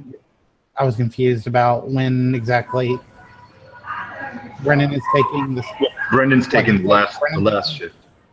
Oh, okay, then I'll go ahead and take the first one. Okay, that sounds reasonable. Cool. So you guys, whatever, you have your hot cocoa or you eat, and you kind of the ones who are sleeping. So I guess Nathaniel and Brendan bed down. Trixie's up, I guess, being paranoid. I'll stoke the fire a little bit and pull out a good book to read. So you're sitting there and you're reading your book, and all of a sudden you start to hear like creaking sounds in the floor, like almost like somebody's walking on the floor. And then really, really quickly, like almost instantaneously, all between the floorboards, weeds and thorns start growing up and start filling the space. So all of a sudden, this like plant growth is just like ripping up through the floor, and you can actually see it outside the 2 windows that are here too, like coming up around the whole house, being consumed with plants. And since you're on the ground in the storage room, Brandon, you are quickly overtaken by plants. I'm going to say so. You'll have to make a saving throw. Okay. I'm going to say you're going to be on your roll -2. Okay. And I'm going to give a +2 to Nathaniel because you're on the top bunk, right? Yeah, I'm getting it warm for Trixie. Yep. So yeah, so everybody make a saving throw. See if you get entangled in these thorny mess that ripped up to the floor. So I got an 8 under with the -2 under 11. So now. Okay. You said that's including me? You want to go over and saving throw. Yeah. And is that including me or not including me because I'm on the You need top to make a saving throw, but you get a +2. And You're on the top bunk. okay, That'll and give me a 3. Okay, so failed. Yeah. what saving throw are we doing? A saving throw. There's only one saving throw on this. Yours will just be normal. Oh, yeah, you're right. I'm sorry, I forgot. Saving throw is okay. It's 10, so 16. Yeah, I made it. Okay. All right, so you're able to find this place that maybe because you're so close to the fire, you kind of get on. There's like stone in front of it, so you like stand there, and it doesn't quite get on you. But the other two, you guys are going to take 9 points of damage. Yeah. Egad. Egad. Are you both dead, really? I'm at That was easy. 15 or 25. No, I said Egad. Oh, that's right. No. Egad. Egad. That's what it is. Yeah. So you basically wake up to just these things like ripping into you, and you kind of like sit up, and they just like tear at your flesh. Yeah. So you're like surrounded by like thorns, and the whole place seems full. You're in the room by yourself, obviously, Brennan. So you're looking around, and the whole space seems like it's completely full of thorny bushes, like you're in a right. giant thorn bush. And Nathaniel, you're up on the top bunk, and it's kind of like almost like just up to your level. So when you sit up, you're kind of looking over the top, and you can see that Trixie's like trapped by the fire. And yeah, some of the thorns and stuff have gone into the fire, and they're starting to catch. Am I still okay? Do I still have my bag and stuff with me? Yes, maybe. I mean, like with my gear and stuff in it. I don't know. Would you have that with you if you were sitting there taking a watch? I mean, I might have had it on the floor like next to me since I was right there. I could have probably like set it down on the floor before I sat down. Okay.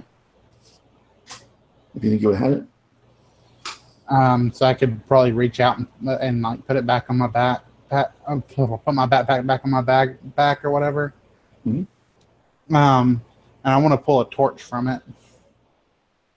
And if I can, I'll use the the fire that's right next to me to light that torch. Okay. You can definitely do that. What do you want to do, Nathaniel? Nathaniel's going to it's Gizmo. Nathaniel's going to hop. Well, if he can, hop down in a way where he doesn't jump into flames. And Yeah, there's no fire near you yet, but there are a lot of thorns. So he'll take a little bit of damage from those if he has to. He's going to try to get to Trixie, and he's going to pull out his bedroll and try to cover maybe some of the flames to try to snuff them out if he's successful. Okay, yeah, go ahead and roll 3d6 and try to roll under your strength. See if you can push through these things fast enough, or within this round anyways. After you guys do this, if you want to take a break, my mom should be home in just a few seconds. Oh, so perfect. that way I'll go ahead and be ready for her. All right, that's fine. So why don't we do that in this dramatic moment where we don't know what's going to happen to Brendan? or if Nathaniel can push through the thing, we'll take a break. Cool. Smiths. All right, sounds good.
I'm back.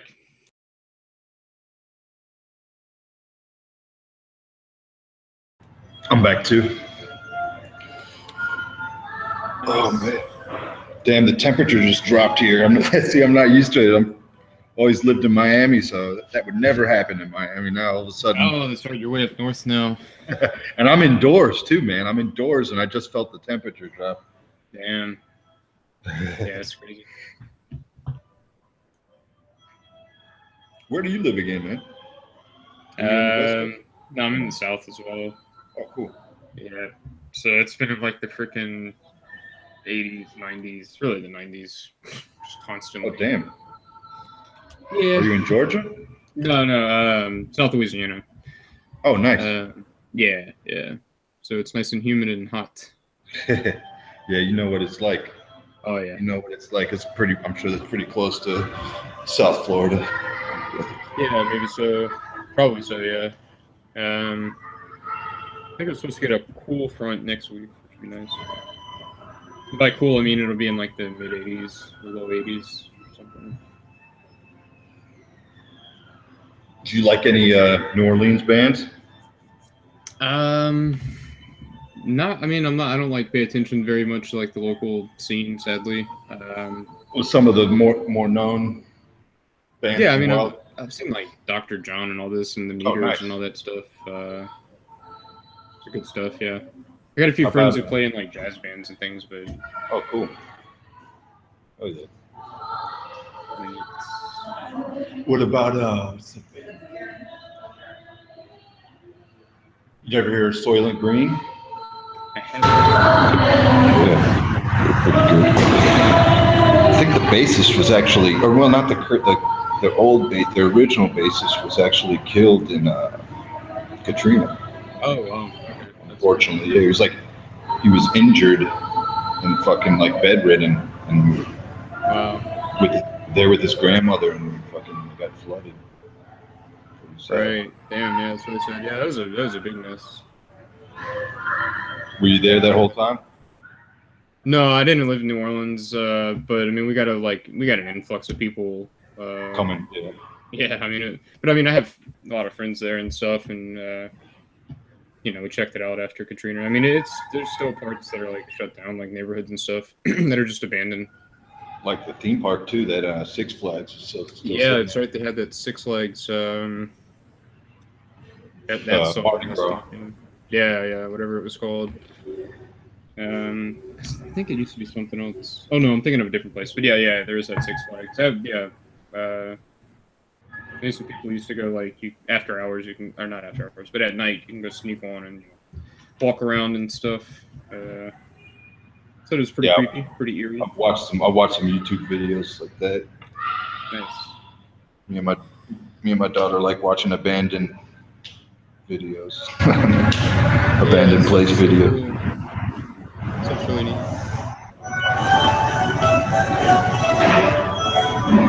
Yeah, man, I've always wanted to make it over to Louisiana. I never have. One day I will. It's an interesting place for sure. Definitely New Orleans, I think, is at least worth seeing as far as like living U.S. sites go. Get some crawdads. Oh yeah, crawfish. Super good. Yeah, it's a whole nother world in New Orleans. Really cool. Really fun city. Everybody's so nice. How'd you avoid getting the New Orleans draw? I have no idea. No, my family isn't. They're not very like Cajun or anything. Cajun, no. Yeah. I mean, my mom's dad was like from a Cajun French-speaking family, but it didn't pass down past him, like further than him. So we all avoided it. But his wife was an English professor, so it kind of canceled out, I think, when they had kids. So, yeah, my dad's family's not very Cajun at all. In fact, none of them live here except for my dad. So. Yeah, my dad's side's from Cuba, but oh no shit! Wow. Before my dad, I think, is the one that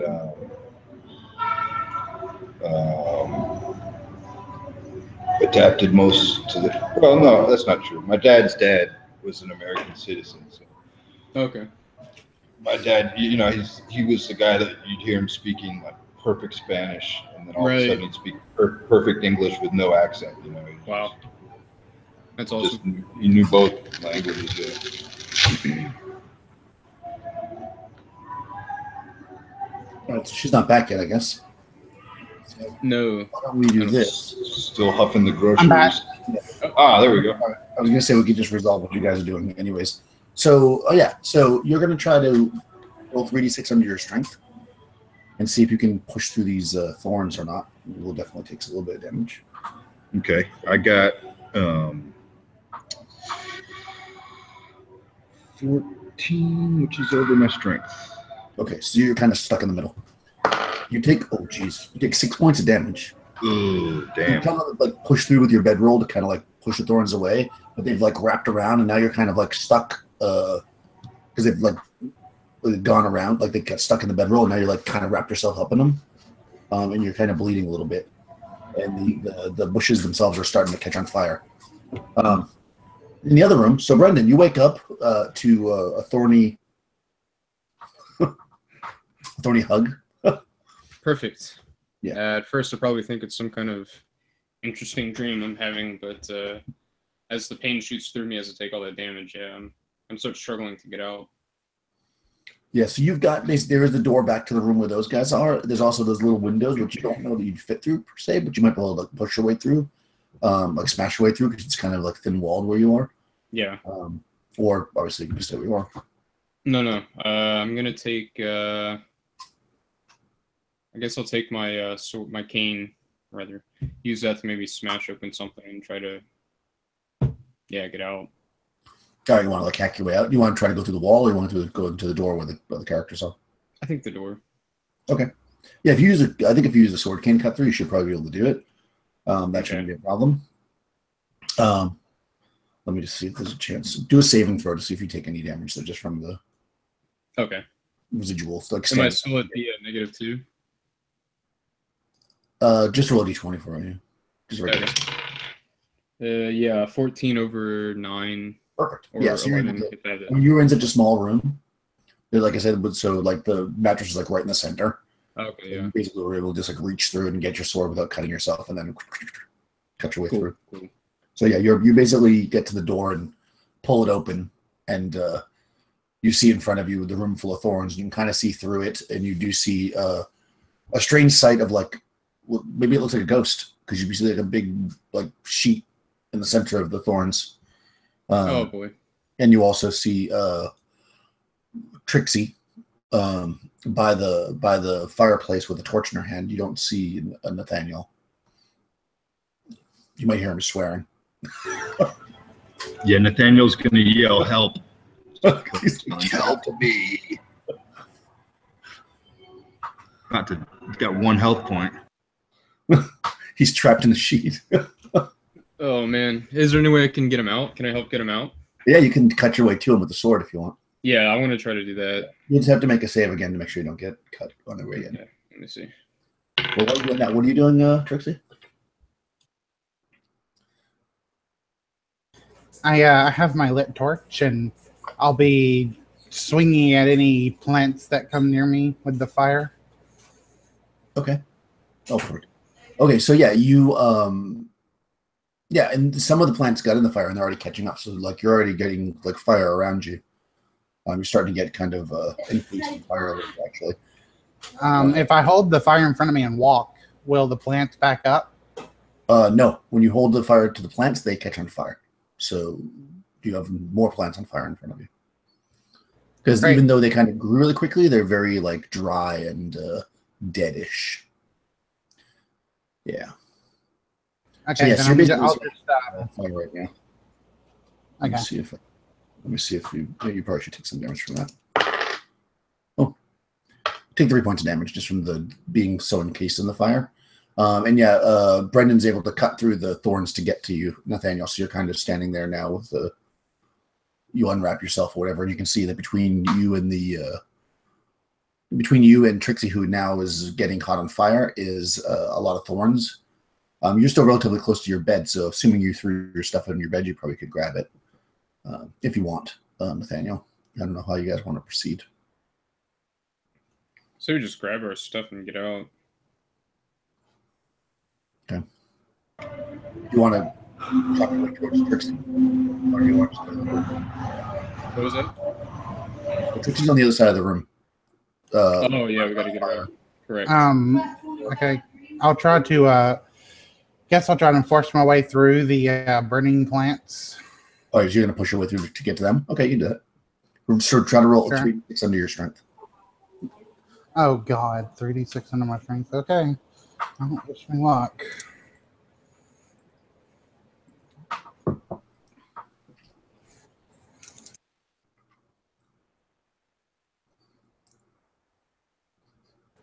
$12. I fell. Okay, yeah. So you get into it a bit. You push through some of the burning stuff, and you're kind of like working your way through with the torch, and then like the thorns start grabbing your backpack and stuff, and now you're kind of like hung up in it. And then you take 4 points of damage.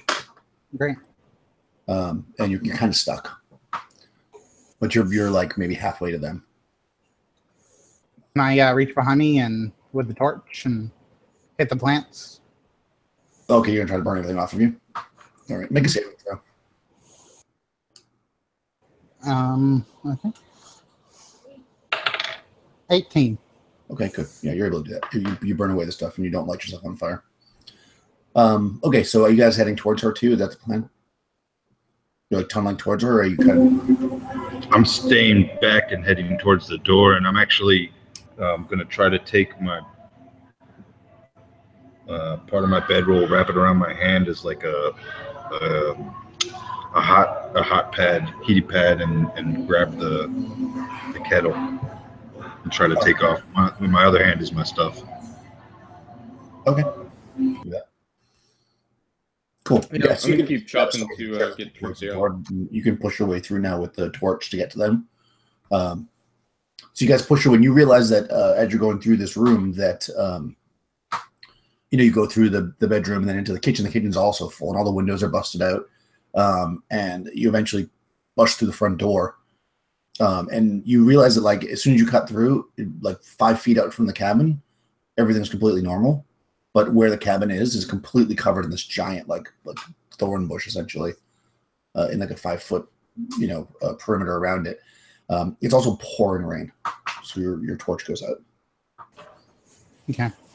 Well, with all of my cuts and gashes, I'm trying to hold to stop the bleeding. I'll say, I guess we're going to the cabin tonight after all, or to the manor tonight after all.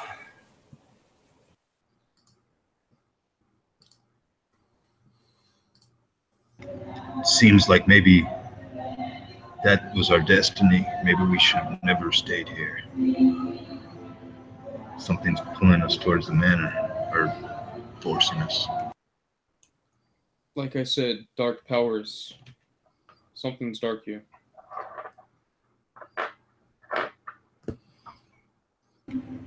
Well, if it's a ghost, perhaps it can be reasoned with.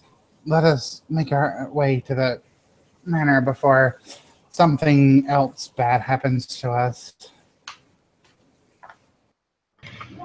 And as we're walking and talking towards the manor, before the rain is able to cool the pot of water too much, Nathaniel's gonna take out a couple of his belladonna flowers and put them in there to seep. Oh. Good. So you're heading towards the manor. It's dark, but you've already walked this path, so you kind of you're able to do it. Plus, one of you can see pretty well.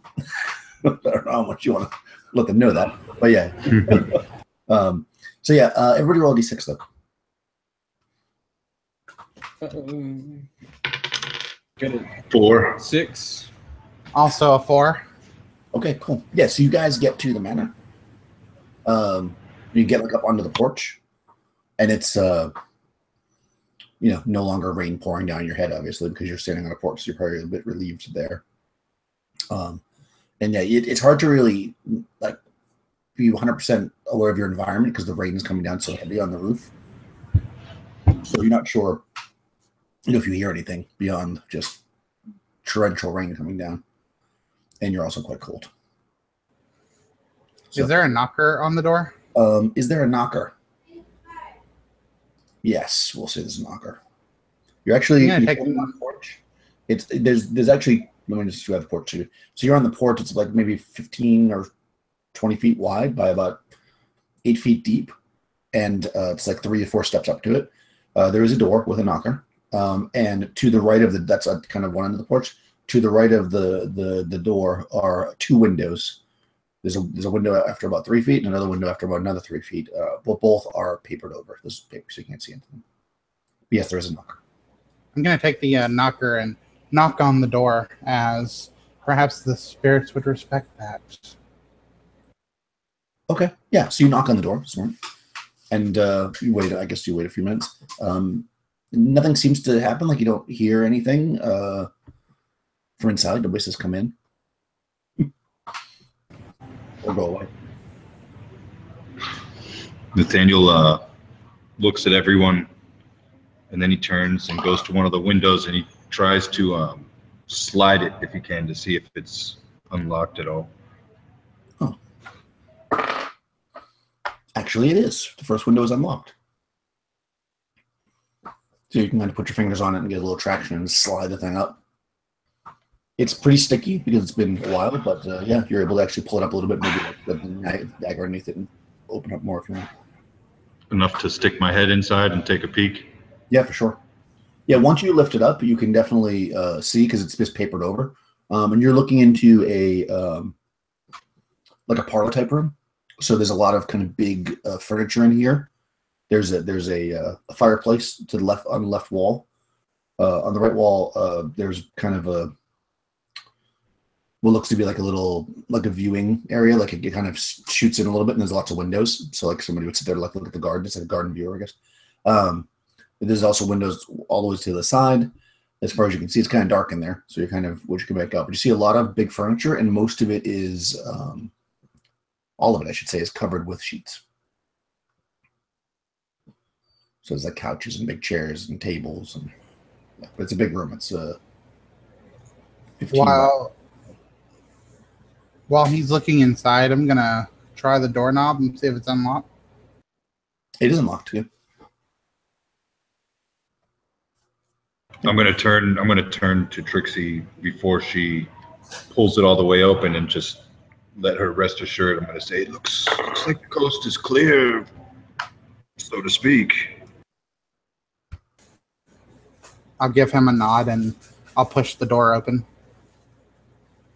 Cool. Yeah. So you open up the door, and again, it's pretty dark. You're kind of squinting in there. You're getting your night vision a little bit because you're out in the dark, and you're looking down a hallway. It's like probably a 20-foot-ish long hallway that seems to go all the ways to at the very, very end of it. Maybe there's another door there. It looks like you're kind of getting like hints of a door. And there's a set of stairs about 3/4 the way down the hallway on the right-hand side that go up. And what you can definitely make out is when you first were to walk in on your left-hand side, there's definitely an entrance, an opening into another room. And a little bit further up on the right-hand side, there's also an opening into the room that basically Nathaniel was just looking into. But the hallway's empty. Okay, I'm going to pull out another torch and light it up on my flint and steel this time. Okay, yeah, so you fire up a torch. And you definitely see, too, that in the house, there's like, candle holders and stuff, but none of the candles are lit. Some of them have candles in them, not very many. But there are some candles in the house, but none of which are lit.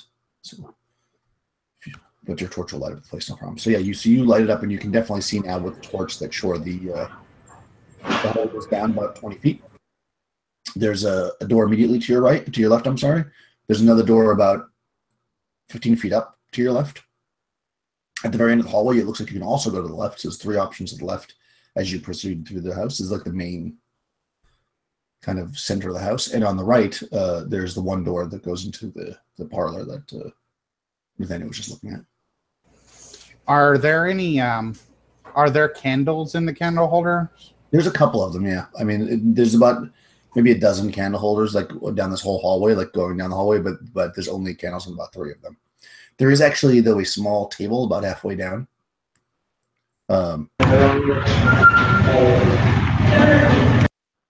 With like drawers and stuff. So you think, I mean, based on being alive during this time period, if there were spare candles, they might be in there. Okay. I'm going to I'm gonna say I'm gonna like wiggle my hands and do a couple of gestures, and I point at the ground and summon in front of me a ghostly servant. Okay. And I'm gonna hand my ghostly servant my torch, and I'm gonna ask him to please light the candles in the room and follow me around with the torch. Okay, yeah, that sounds reasonable. So sure. So the servant goes into the hallway and lights the couple of candles that are there. So now the hallway's pretty well lit. And then it kind of comes back and waits for you to start going. Since it's going to follow you with the torch. Yeah. And I tell him if you see any torches as we're or any candles or wall torches as we're walking, feel free to light them with the torch. I'm going to pick up a candle holder too, one of the ones that's lit, and carry it with me. Okay. I will not take a candle because I can see perfectly in natural darkness. Which again? Up to 120 feet. I'm going to reach into my backpack and I'm going to pull out some garlic, and I'm going to say, anyone want any garlic in case there's vampires here, like I suspected earlier? I will. You'll hear Brendan probably behind you hiss and then step back a few feet. Put that away. It's disgusting. It smells terrible. Nathaniel's quizzical eyebrow goes back up. Can I roll my folklore again by this point? Does he doesn't like garlic? Sure. Yeah.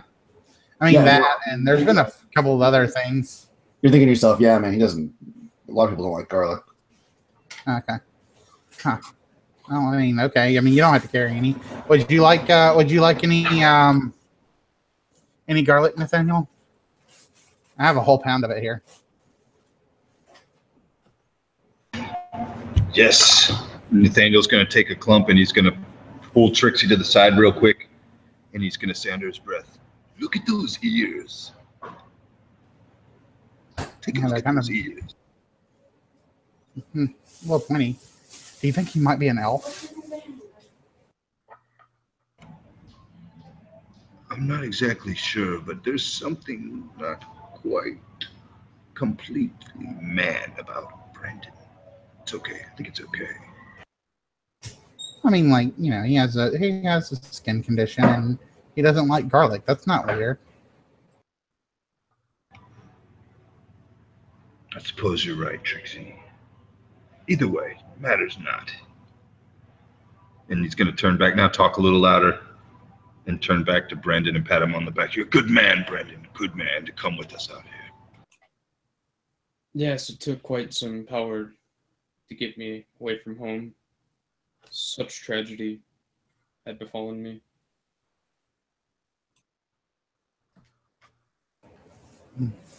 I'm sorry to hear that. So, but we need to focus now and lay to rest whatever spirits are here.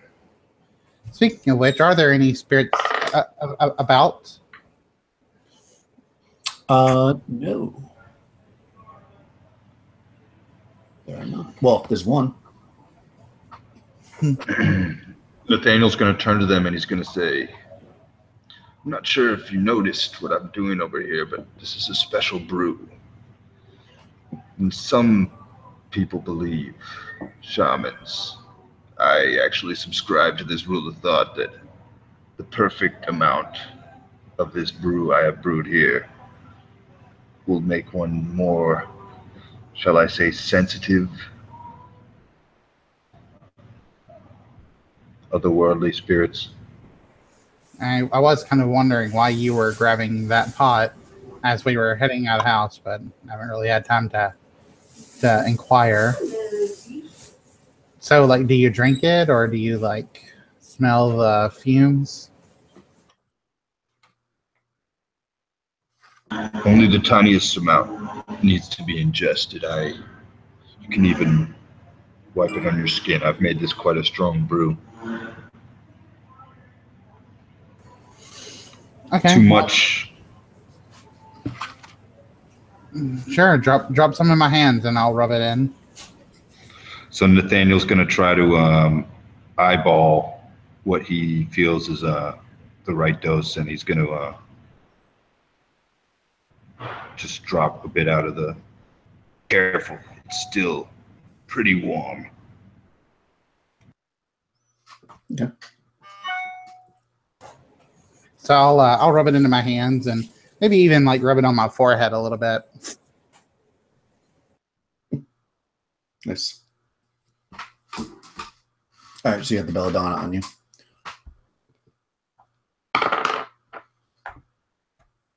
Okay, so you're kind of going through this process. You're standing, I guess, just in the hallway, or are you on the porch still? In the hallway. Yeah. You start to hear like a scratching sound coming from upstairs, and then all of a sudden, about a lot, more than 20 rats start to come from upstairs. They just start rushing down the stairs. You just see this like swarm of rats kind of coming towards you. Go ahead and roll initiative. I guess we're on Trixie. They got 2. Do I hear the rats? Yeah, you all see them. You're basically also you hear the sound, and then also you see rats coming down the stairs. I got it too as well. Nice, simultaneous. Okay, so they're running past you, and they're just gonna like bite at your feet and stuff. So what do you guys want to do? Well, if they're just running past me, I'll just let them. Well, I mean, they're attacking you, but they're gonna. Oh. I'm gonna jump up. I'm gonna jump up on that table. Oh, okay. Okay. You jump up on the little table. What are you doing, Trixie? It's actually a pretty good idea. Yeah. Pretty good idea. I'm a girl. If there's a chair around, I will jump up on the chair and pull my skirt up and start to scream. Okay, just for the visual, I'm going to say there's a chair there. How about you, Brendan? Is there any chance I could slip into the darkness, or is it too late? Yeah, you could step into one of the side rooms. The room. Yeah, I wanted to creepily and silently. Okay, so you're going to stay. You take a step to the left and you enter into the other room, which is completely dark. Okay. And yeah, you can disappear. I'm going to prepare to attack, of course, but I'm going to try to. Okay. Yeah, they start rushing by. I'm going to say that. Let me see this. That's certainly going to affect. Since you all jumped up on chairs and stuff. So I was going to do this. I'm going to do -2. That okay. So just from like minor scratches and bites and stuff as they rush past you, I'll do Nathaniel first. No damage. Trixie, no damage. Jumping up on a chair is a good idea. No damage. Hey, you guys all avoid the rats. They basically go past you, with their sharp claws and stuff, and they just run out into the rain and just keep going. Well, that was. Oh God, I'm not good with the rat I summoned earlier was okay because I summoned it, but those vermin actually give me quite a fright. So, Brendan, you're standing in a room that's about 13 foot square, roughly, and then there's also the front of the room has a bit of a curve to it, sticking out. It has some like windows that would look out into like gardens or whatever, but they're papered in. There's a window directly across from you, from the door that you came in, and also to your right, which would have been straight up the corridor the other way. You see the fireplace and a door. There's a fireplace, then a door. So you're in basically a sitting room kind of place. If somebody came to visit, they put them in here to wait till the owner of the house came to talk to them. So there's basically like 2 big couches, a small desk, and a kind of a coffee table, and they are also covered with sheets. I'm gonna go check out the desk. I'm assuming at this point, but yeah, I'm gonna use my night vision or what have you to go check out the desk. Oh, if there's any candles, my spirit will. As we walk into this room, the spirit that I have will automatically start going around lighting candles because that instruction. Yeah, well, you guys are in the hallway still up on the chairs. This happened when you guys jumped up on the table. Like he saw all this. Oh, okay. So you're gonna. So you basically you don't know where he went. I mean, you can go into the room, sure, but so you're gonna go to the desk. You're saying? Yeah, I'm gonna go to the desk. Yeah. As you go to this desk, and It's got like a drawer. You can pull it open. It looks like it has a bunch of like paper in it, but it's pretty old paper, so it's like kind of dried out and stuff. And there's like there's an inkwell in there that doesn't have any ink in it, and a couple of pens and stuff. So it's like kind of basic writing stuff. Nothing that's marked that has any kind of personalized stuff on it. Mm-hmm. Yeah. So as you're checking that out, right around that time, you guys can come in with your torch. So the guys, they come into the room with the torch. If you want to stay invisible, you would have to like move into a corner or something. Otherwise, they're gonna reveal you with their torch. I don't know if you care to do that, Brendan. That's up to you. Yeah, it doesn't matter. Okay. Yeah. So when you walk in, you basically become visible because they can see you with the torch light. And yeah, there are some candles in here. So the servant starts to light them up. So yeah, you're in like a sitting room.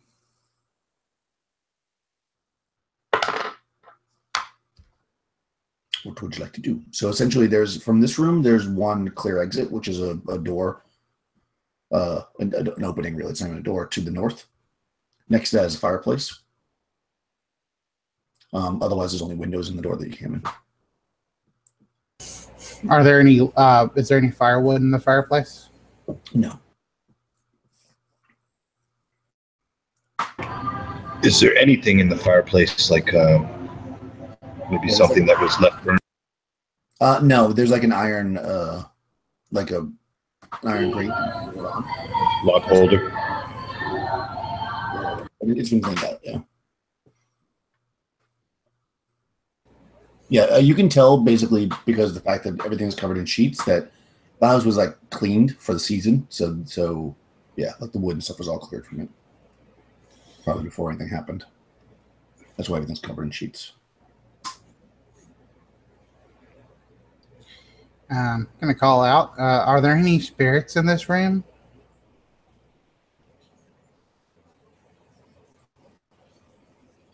Nobody answers. As it would be, well, yeah, as it would be, Nathaniel actually can tell you that.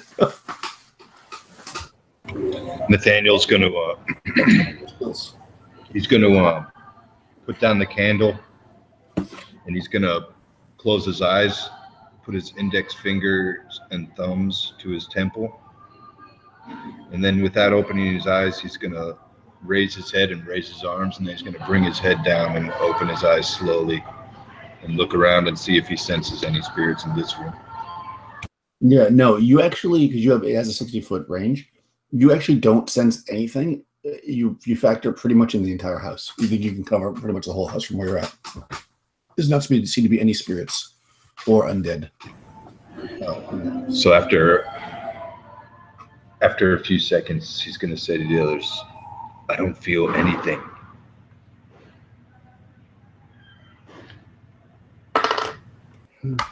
As soon as you say that, the window, because you're kind of standing in the room and doing this whole thing, all of a sudden the window to the side that was papered in smashes open. Oh man, what's your armor class? 6. Oh, that hit. Actually, might hit even. Oh man. Cool. I think it hit even with the -4. Oh shit. Yeah. I think that helping you guys discover there's no spirits might be Nathaniel's last word.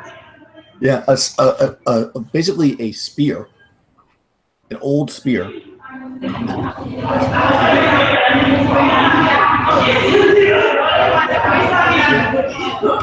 Spear sticks into, and then he falls dead on the ground, blood dripping out.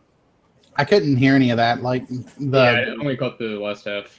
Oh, yes, there was an explosion of noise. So basically, he's doing this thing. He's sensing for the spirits. And he raises his hands to say there's no spirits. And as he does, the one window that's in here, not the big picture window, but the other window, even though it's papered up, smashes open. Something flies through the window, which you realize is a spear as it sticks into his chest. And then he falls dead on the ground, bleeding out. And Nathaniel is no more. Oh no, Nathaniel. Oh God, no. Oh my God, we have to help him. And I'll kind of reach down and just pretend like I know what I'm doing medically. I'll But I'm also going to be kind of lured by the blood. Yeah, I'll look down at him and I'll can I just determine that he's dead? Oh, he's definitely dead. Okay, so I'll close his eyes and I'll make a little cross symbol over me, and I'll say he's no longer with us. Wait, let me check. And I'll taste some of the blood. And I'll say, oh, he's definitely dead. Can I folklore check since he's done that? I think you just question him at this point. You're definitely a vampire, aren't you? No. No. I'm half a vampire. My mother was a harlot. She slept with a vampire. And I got the disease. Interesting. Okay, well, a giant spear just came in here and killed our friend. So we need to deal with that. Like, I mean, obviously. Yes. Yeah, and you can hear the wind whipping outside in the pouring rain. Because obviously the window's broken now. Maybe we should head upstairs. Maybe it'll be a little safer there. All right, let's do it. I'll go first, because I can see in the darkness. Very well. Servant, follow behind me. Vampire. Light candles along the way. Okay, yeah. So you go out into the hallway, and the sound of the rain is a little bit less because they're further away from the window. You start heading up the stairs; they're creaky, but they hold. They're dusty and stuff. But you get up to the top, and you can see that you're essentially in an identical corridor as the one below. There's immediately in front of you to the left, there's a door which is closed. If you turn back down the corridor to look kind of towards the front of the house, you see an opening on that same wall. Basically, what would be a doorway, basically. Two of them, actually. One and then another one further down at the end. And then on the other side of the hallway, there's one opening. So essentially, you've got what would be the west side of the house. There's three potential rooms, and on the east side of the house, there's one. So. Go check the east. Okay. All right. So there's a single room on the east. Sure. Yeah. So you walk down the hallway a bit, passing the other. You actually pass the one of the doors on the west. It's open, so you can just peek in there if you want. It's a bedroom. Okay. And you go down to the one on the east, and you kind of look into that one, and that's a much larger bedroom. It's definitely the master bedroom. It's got a very, very large four-poster bed. It's got big dressers. It has the big dresser has like a big mirror on it, but the mirror is all covered in dust now. There's like a large changing, like a chair, to sit on, and there's like a changing area. But it's definitely a very large, 15 by 25 bedroom. Yeah, I'm gonna go in there. It's a large bedroom. Yeah, and there's a handful of candles in here. So if the servant kind of floats around and lights the candles, you guys, you'd be able to see okay. Well, you can see anyways, but yeah. So yeah, it's definitely a big master bedroom. There is actually windows. There's two windows on the north side, 2 windows on the east side, and 2 windows on the south side, which they are papered up, so you can't see out them unless you do something. But there are windows there. Actually, both you roll a d6 before you do anything else. 1. 5. Okay. So what we're gonna do? I'm sorry, Trixie, you guys say something. So is there only one door in and out of this place? Yes, there are a couple of closets, but they're like open because they're empty. But there's no other doors. Oh, there's also a fireplace. Okay, so we can watch that door. I'm gonna close the door actually. Not actually a door, it's a doorway. Like it's open. Oh, great. Yeah, it's not like closed. Well, at least we can watch it, and we have plenty of light, so maybe something can't hide in the shadow there. I'll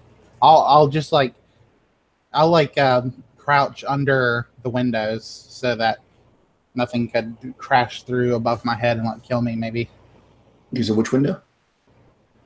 I mean, just like in general, I'm just kind of like standing. I'm just like crouched in general under them, not under any particular one. I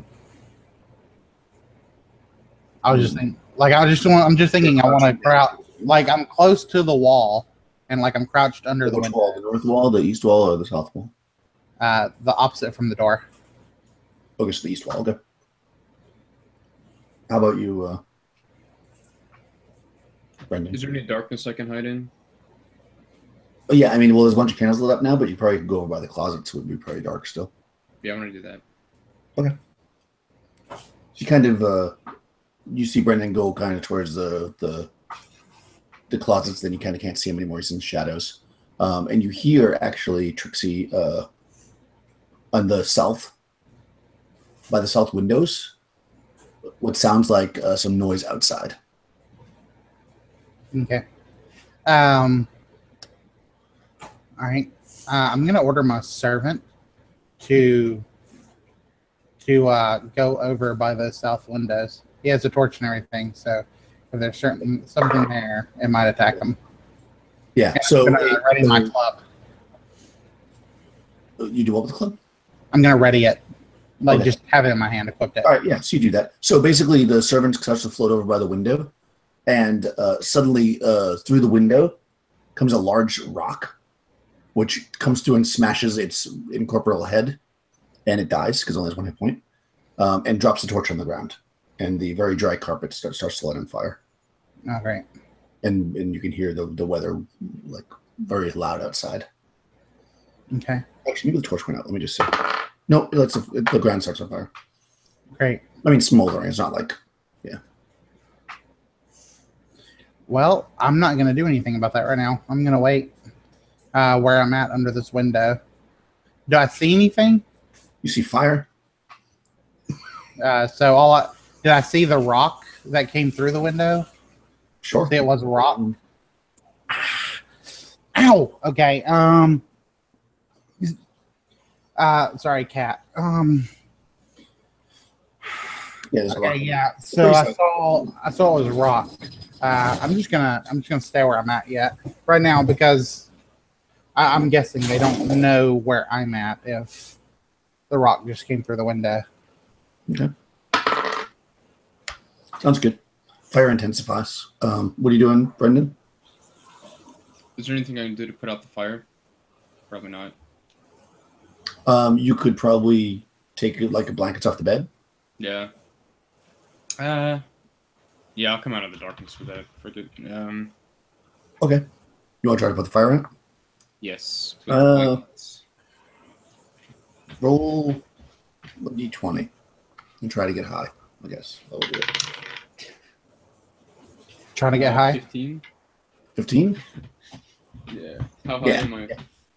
Yeah, you're able to like start to put it out. You start to smother the fire and it starts to go out. Okay. Good. Takes like a round or so, and nothing else flies through the window at this point. But now it's dark in the window because all the candles blew out when the window burst open. So now you're in the dark, which you're probably happy about, but I don't think Trixie is. Oh yeah, no, I was just concerned about the light from the fire, honestly. Yeah.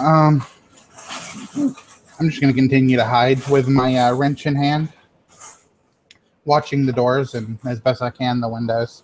Is there any like light coming through the windows? So if anything were to step in front of it, maybe it would. I mean, not really, because it's shadow. Stormy and dark out. So I mean, if your eyes will adjust to it eventually. So maybe you'd see something, but it's not 100% for sure because you're definitely, yeah, it's pretty dark. Okay. There's no like moon or anything. I mean, Brendan will see it. Mm-hmm. For sure. Let's see. Nice. All right, yeah. All's quiet. The rain's pouring down. The fire is out. You smell burnt carpet. Okay, yeah. I'm gonna, what other exits were there? Sorry? There's just the door you came through, which you're pretty okay. close to because you ran up to put the fire out. I'm assuming you put it out and you're just standing there or you're kneeling down or whatever near where it was. You're basically right next to the door. Okay, I'm gonna whisper to Trixie and say, wait here 1 second. I'll be right back. I'm gonna slip out into the darkness in the hallway and go check the next door, whatever the Okay. closest door is. Yeah, if you come out of the room, almost directly across from you is another door. Yeah. So you can check that. When you pop into that, again, it's an open space. It's basically another bedroom, but a very small one. Mm-hmm. It looks like a guest bedroom, basically. It's got two small, like single beds. Again, covered with sheets.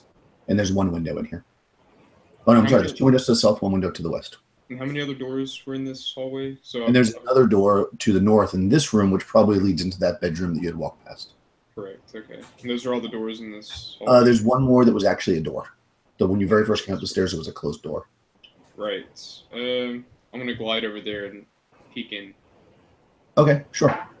So you move to the end of the corridor, and you open up this door.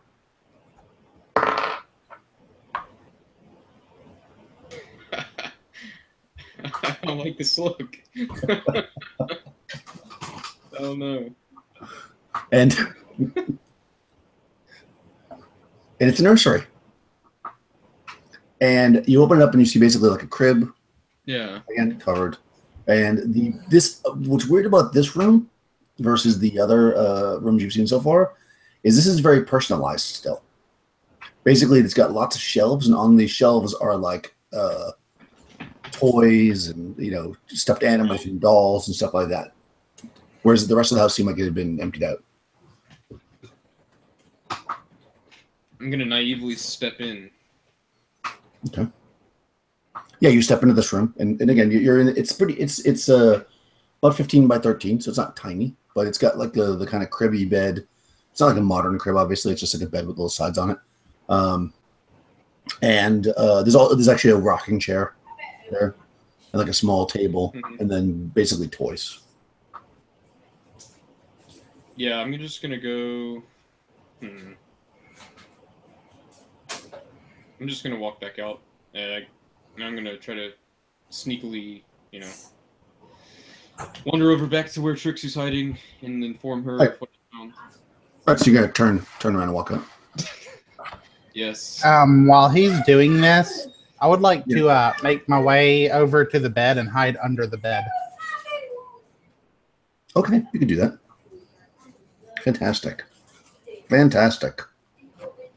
So you crawl to the bed, under which there's a gelatinous cube.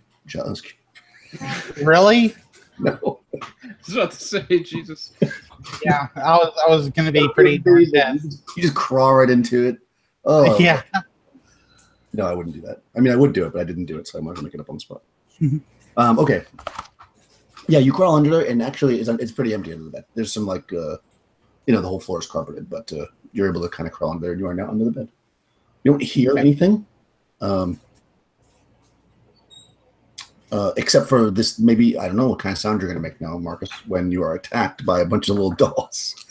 Oh, jeez. Who attack you. Oh, God. Carlos called it in the comments. Yeah. All right, so when you turn your back on these things, 6 tiny little dolls. Oh no. Attack you. Oh, they're terrible at combat though. Hold on, that one probably hit you, I think. Tracy. Macy's 12. Okay, yeah, that hit. Okay. 12. So one of them, and then okay, so 3 of them latch onto you. Yeah. With their little doll bites. They actually have teeth, and they bite into you. Oh, okay. 5, 6, and 2, 7 points of damage. Oh boy. Okay, so it drops me to 8 hit points. Not bad. So yeah, I probably take a knee at this point, and I let out a blood-curdling scream as I swing my sword around, hoping to hit one. God. Oh, I love a good crazy doll. And I miss wildly as I topple into a pile of toys. Yeah, they're like overtaking you. These little Chuckies. Yeah, I'm probably smashing into shit and just falling over and bleeding and hoping Trixie hears something. Trixie, you hear screaming and screaming. And loud crashing noises. Loud crashing and things keep being broken. Okay. Can I do something or? Yeah, well, you can move and stuff. I mean, you're not in the same room with them, so you can't attack them, obviously. Yeah, okay. I'll take out a, well, how well can I see? You can't see very well. You're going to take 2 more points of damage, Brandon. It's super dark. I mean, you're in a dark space, but you're also in a house, and, you know, you're lived in houses your whole life. You can move to a dark house. You said put your hands up, and it's going to be clumsy, and you'll be slow. But you won't be able to fight very well in the dark. That'd be your only downside. Well, I mean, I have more torches, but so far that has not worked out in my favor. I'm just going to take a dagger out from my pouch, and I'm going to continue to hide under the bed. Okay. Nice. I'm dying. Yeah, so you're being torn up by dolls. Okay, so let's do initiative this next round. All right. Yeah. Do you want me to roll it? The doll's got a 3. 5. All right, you go first. Attack these things. So I'm gonna regain my composure. I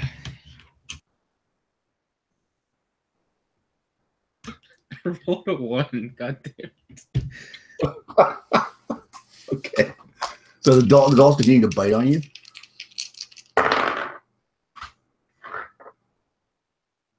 One hit. 2 hits. 2 hits again. Ooh. All right. That might be At this point I'm just slammed into the wall. Yeah, you're so that's 3 and 1, so 4 points. All right, cool. So I'm at 2 hit points. Yeah. Okay, yeah. Okay, yeah, they're like yum. Okay, right about now, Okay. you hear a distant moan that sounds like it's coming from another dimension, and all of a sudden, floating down the hallway, it comes in through the door, and it's the tea kettle just swoops down and smacks as many of these friggin' little dolls as it can. As you hear the moan of Nathaniel coming with it. All right, so roll. Let's say a D8, and that's how many of them you'll smash. With your. All right, give me a second. Get it out of my bag. Get it out of my bag. D8, where are you at? There we go. And it's a 1. Oh, well, you're killing them. So the ghost of Nathaniel comes with a teapot and knocks one of the dolls off. Okay. Klaus, is it you? All right, so yeah, so you see the ghost of Nathaniel, Brendan, and he does try to rescue you on some level. Yeah. Well, I appreciate the effort, of course. All right, so let's do initiative again. Okay. 2. All right, they're gonna go first. All right, you're getting chewed up, but oh boy, and that's gonna be then. Oh no, it would be anyways. Well, maybe not because they. I have 2 hit No, you only points, have 2 hit so- points, right? Yeah. Oh yeah. So you get hit twice. So yeah. All right. So the little dolls bite you, and your eyes roll back, and you're dead. I'll just cry out, Klaus, I'm coming. As I cease to live completely. So you hear Klaus, I'm coming, being yelled from the room. Trixie.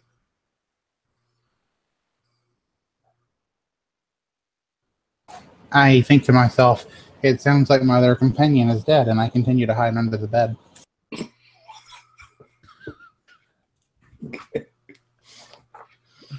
All right, so you're hiding under the bed.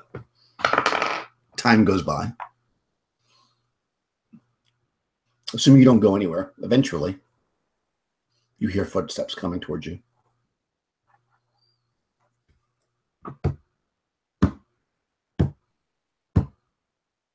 Come out, come out. You hear a woman's voice. Stops. Woman's voice.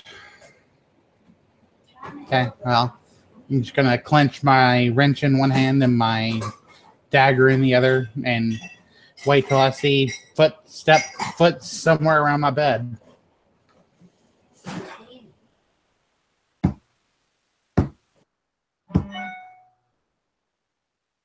And then it's quiet.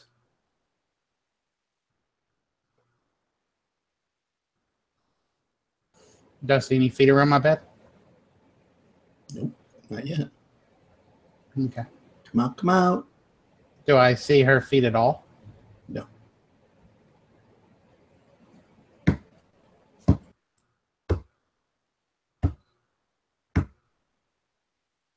Now you see feet in the doorway. They're actually, it's a little strange because they look more like men's boots, like the heavy work boots.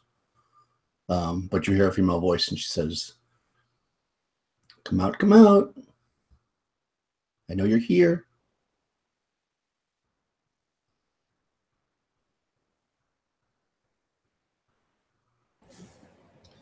I'm gonna attempt to slowly put my dagger. I mean, not my dagger. My club, put it up without making any noise. Mm-hmm. If I can. So I have one hand free, and I'm gonna start to wiggle my other hand. Okay. As I prepare a spell. Now go ahead and roll initiative because she's also casting a spell, so I want to see who gets it off first. She got 6. Okay, you go first. Nice. I whisper and I throw my charm person spell at her. Does she have to see you? This spell affects living creatures of human size or smaller, such as goblins or dryads. If the spell is successful, the unfortunate creature falls under the caster's influence. It doesn't say anything about them having to see me. Influence. Yeah, okay. Doesn't say that. I guess that makes got sense that it deleted. should have to see you, but whatever. It doesn't say it. So I'll make a save with her. Her save is 8. Okay, so she actually makes a save. And she casts her spell now. Which you now have to save.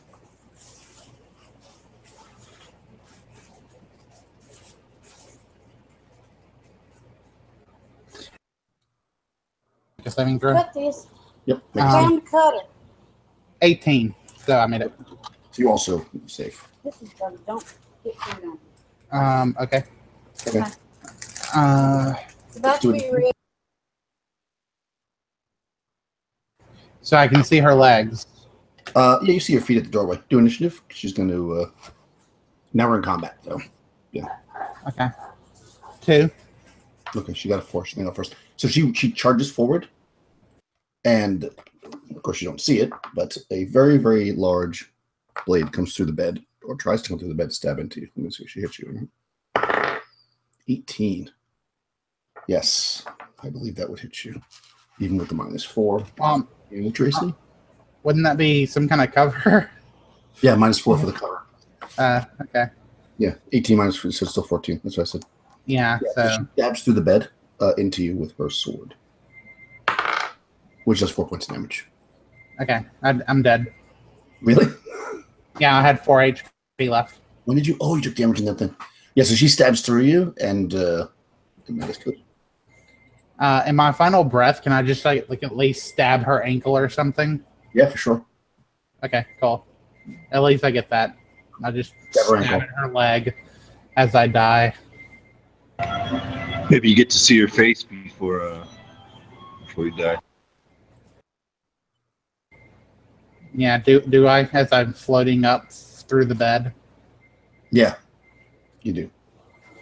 Who is it? Never seen her before. Face of someone I've never seen before. Yeah, you haven't met her yet.